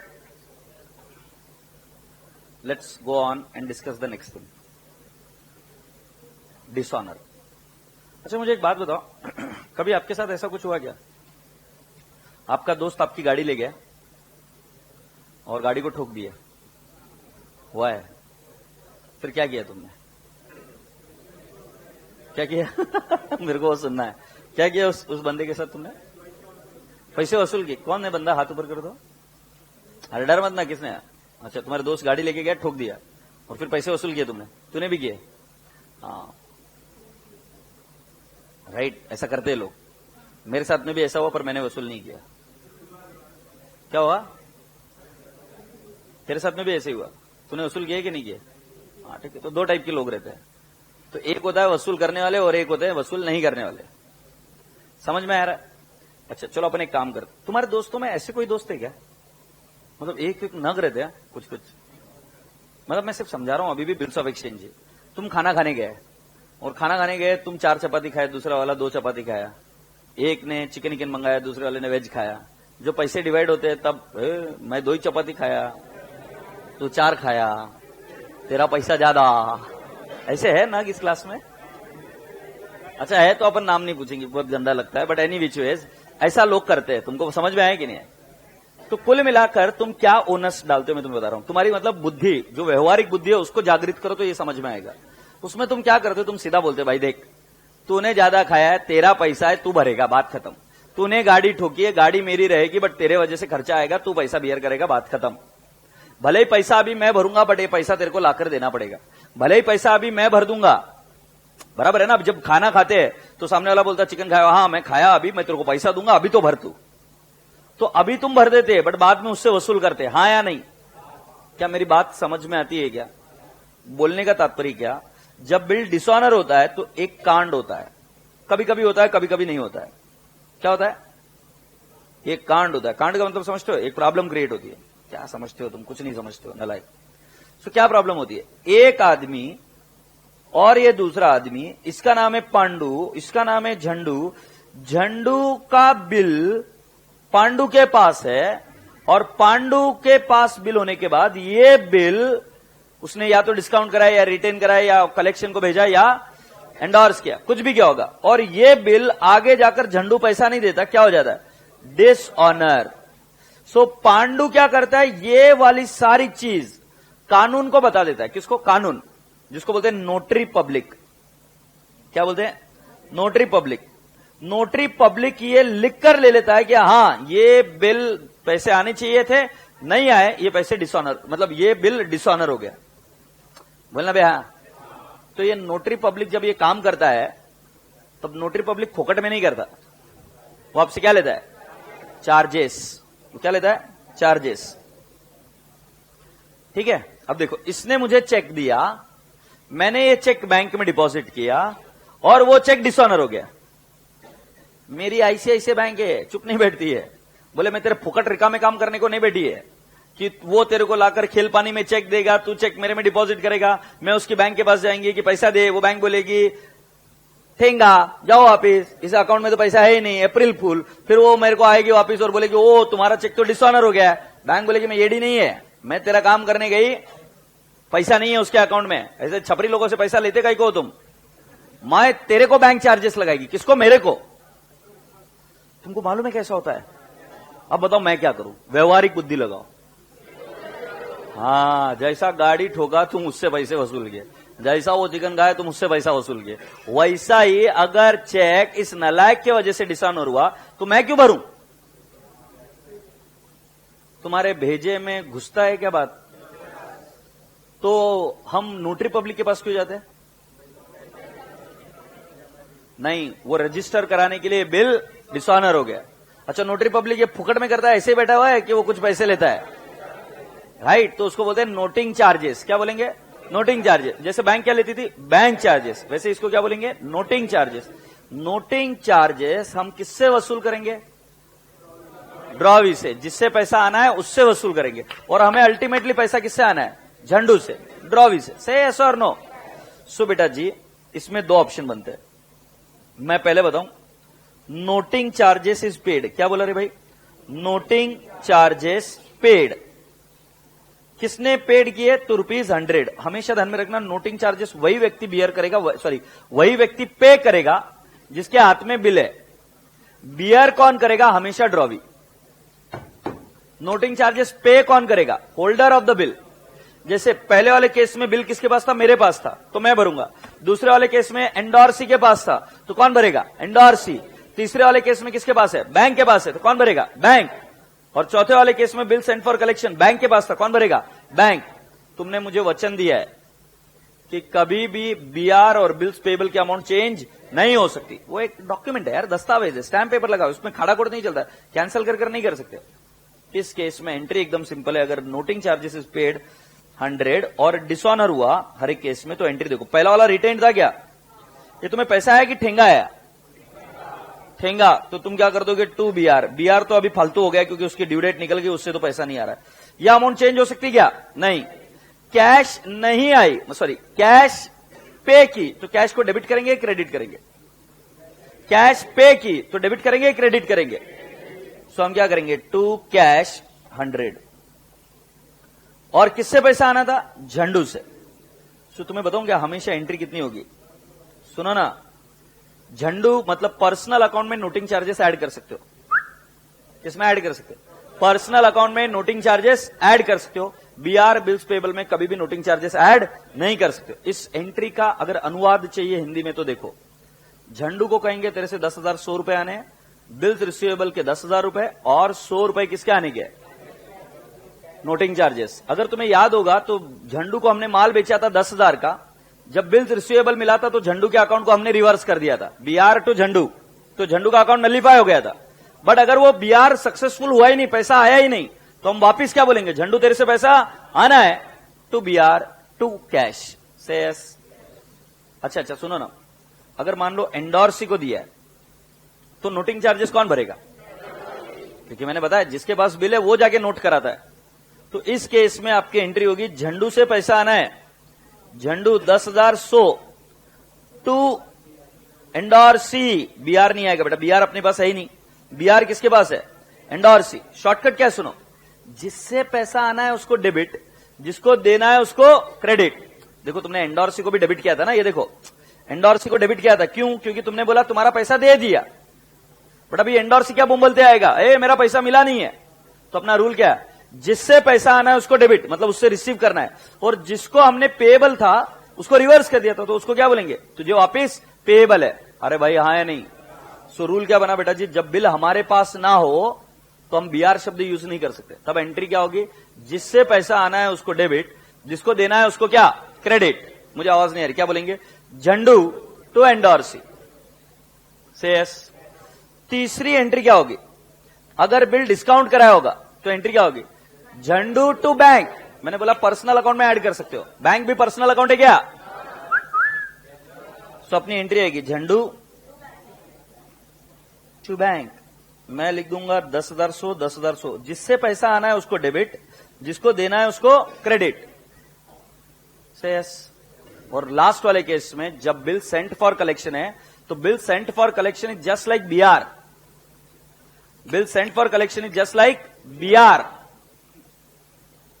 तो उस केस में एंट्री क्या होगी, झंडू 10,100 to bill sent for collection, I'll say 10,000, and to bank I'll say 100।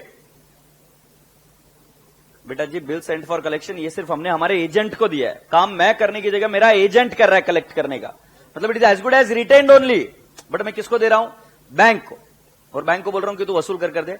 So bank क्या करता है, बैंक क्या करता है, झंडू को 10,100 रुपए आने हैं, ये हमको पता चल गया क्योंकि हमें 10,100 ही आने हैं। बैंक बोलता है कि 10,000 का बिल ऑनर नहीं हुआ, तो मैंने नोट करा लिया आपके बिहाफ में, उसके 100 रुपए लगे टू बैंक, आपके बैंक खाते से वो पैसा निकाल दिया से यस और नो। इधर आपने पे किया था, इधर आप पे नहीं कर रहे हो, इधर वो आपके बैंक में से निकाल लेते हैं से यस। सो एक ट्रिक दूं क्या, जब बिल डिसऑनर होता है तो नोटिंग चार्जेस पर्सनल अकाउंट में ऐड होगा, और हमेशा किसको डेबिट करोगे, ड्रॉवी को।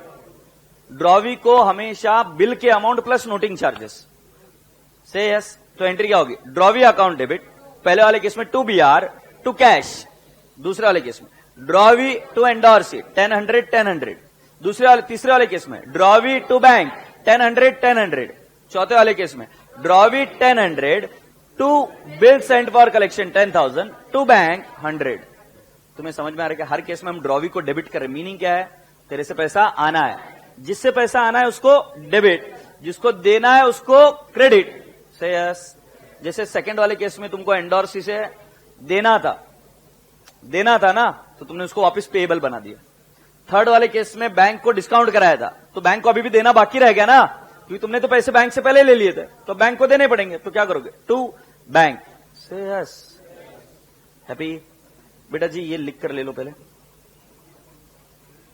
कुछ बच्चों ने नहीं लिखा, ये लिख लो पहले। इसमें मैंने लिखा dishonour and noting charges paid 100।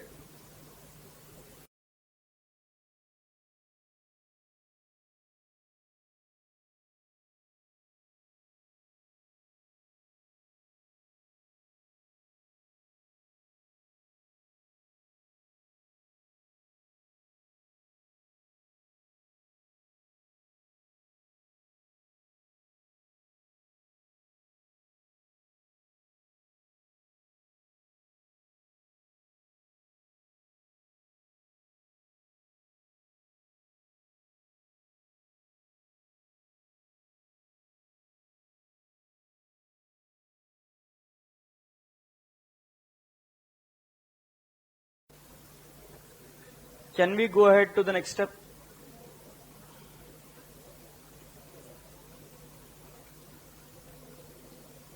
मैं ये कर रहा हूं dishonour, noting charges, dishonour, noting charges not paid. ऐसा होता है ना कई बार कि अपना दोस्त ये डिसऑनर हो गया, सिग्नेचर गलत हो गई वगैरह वगैरह, तो हम हर बार रिकॉर्ड नहीं करते, हम प्रेम मोहब्बत से बात कर खत्म करते चीजों को। सो जब noting charges is not paid तब ये बहुत इजी हो जाता है, तब एंट्री सेम रहेगी, सिर्फ नोटिंग चार्जेस की एंट्री मत करो। तो देखो जरा, इसकी एंट्री होगी झंडू टू BR, कितना लिखूंगा पिल्ला? 10,000, 10,000।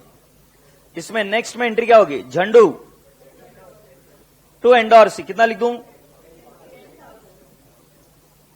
10,000, 10,000।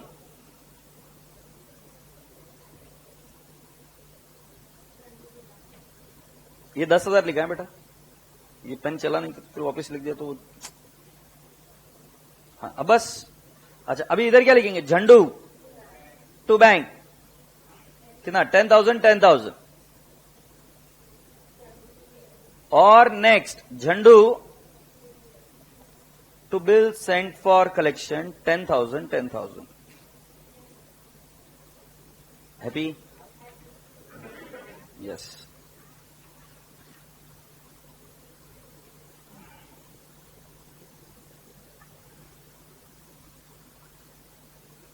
पब्लिक जमा क्या है यहां तक? अब मेरी एक रिक्वेस्ट है, ध्यान से सुनो। सुन रहा है क्या तू?